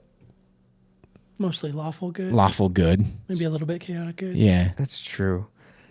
Then you had the Joker, like he was just purely like Chaotic evil. chaotic evil. Just wanted to watch the world burn. I guess I like the character was good, but yeah, The dynamic, right? You need the Sure. dynamics. So everybody's lawful good. That doesn't really work. it's a tough one for me. What is the Joker in the movie Joker? Like Joaquin Phoenix is? Is he just chaotic? Chaotic Evil. neutral. He's almost like chaotic I feel neutral. I feel like in that one because he doesn't really do anything malicious, really. No, he kind Until of but- gets other people to do stuff, but he's more just kind of like he's like you feel empathy towards his character, and it's like he actually is trying to like figure his way out through life, and he's trying to be happy, but like he's got some neutrality and he's got some chaos. He kind of swings in that movie. You didn't like that movie, huh? Yeah, I love that movie. I'm trying to. I like movies where you like where we kind of root for the bad guy a little bit, like Breaking Bad. Breaking Bad. Have you ever seen 3:10 to Yuma? No. That's actually a really good fucking movie. Russell Crowe's, he's like the villain in there, but then he's kind of chaotic good. He helps out the protagonist in the end. Yeah, he like does things to help people, and then but he's also a cold-blooded fucking killer. So it's like, I just like characters with depth, I guess, and he had a lot of depth in that. Like Heath Ledger's character has depth. I really like, similar vein, morally ambiguous characters. Yeah. Like the good, bad, the ugly. Clint Eastwood's character is just like you can never really decide if he's like totally good or totally bad, because like he'll do things to help people and then he'll just also murder people. So it's a mixed bag. And life is kind of morally ambiguous. Yeah, I guess for me it's just like I see the evil people that exist in reality, absent storylines and movies, and it's just the damage that they do to society just makes me feel like I just can't get on board with it. Well, see, that's the Joker. It's that But then society damaged them, Sure. and they're a product of a fucked up society, and so it's like kind of the people that ignored him his whole life, like the good people, who do what's the quote we said the other night? Good people who do nothing. the only way to make evil triumph is for good people to do nothing. And that's sort of like what the Joker represents in that movie, right? Is he was just kind of walked on his whole life, and now you have this fucked up person who fell between the cracks, and now he's doing. Now there's consequences. Now there's consequences because society didn't prop up your, you didn't fix your weakest link or whatever. Life's strange. Life is strange. It's fun. Some people don't think about that, do they? Nope. And the thing is too. Is that you think is Well, it when lack you- of intelligence? Like not I being think- curious? I think sometimes it is. I don't. Obviously, not all. Is the it time. blissful ignorance though? Is it like you choose to be ignorant sometimes because it's just Well, when you answer the questions, like on like one of the Myers-Briggs tests, it's like they ask you, "Do you enjoy philosophizing?" So it's like it's a self-imposed like answer. It's like, "No, I don't." So it could be a situation where they don't have the capacity to. Like that could just be a dumb person. it's not good at. Or it could just be somebody that's just like, I derive no pleasure in that for whatever reason it may be. There's nothing about that I like. Strongly disagree. Yeah. All right. We touched Yeah. on a lot today. Thank you for stopping by, dude. That was One more cool. thing before Yeah. you go. If somebody was interested in doing what you do for work, where would they begin? I might be If somebody ever listened to this and was Yeah. like, "Oh, I want to fucking try that." Well, yeah. I mentioned I went to a maritime academy. That's obviously a big investment, and that's not for everybody. I think probably the easiest way to get into it would be seeking out entry level positions like deckhand or ordinary seaman position on really any kind of boat, because then you're going to get a feel for it, and you're going to start accruing days, and you can get more certificates and upgrade your license eventually and whatnot. There are schools like certain community colleges and whatnot on the coast that have programs for getting like a 100-ton license or a smaller mate's license or things like that. So there's a lot of smaller schools that aren't nearly the investment as like a four-year maritime academy kind of thing. But yeah, it does depend a little bit on what you want to get into. But like I mentioned, I just started on tourist whale watching boats, and that was an easy gig, but I started getting sea days that way and experience. And so yeah, there's a lot of entry level, smaller boat stuff where you can get your foot in the door. Do you have to have some level of education, or can you just hop on and say, I'm going to give it a shot? Yeah, you don't need any sort of education. Cool. Yeah. Nice. Mm-hmm. Sweet. That's fun. Last thing I was going to say, you look like a seafarer. I'll take it. Yeah, dude, like the beard and the hair is just like, yeah, you look like a Stereotypical. seafarer. Yeah, that's awesome. Who was the guy that lived under the sea? Like the Little Mermaid's dad. What was his name? Who's like the Poseidon? Yeah. That one thing is he had long hair and a beard. Yeah, and the trident and all Yeah, that. yeah, you have like some yeah. Poseidon. Yeah. Poseidon vibes. for sure. Vibes, yeah. Yeah. Here we go. All Right right, on, dude. sweet. Yeah. Thanks for stopping by, man. Yeah, Appreciate it was it. fun. Appreciate it.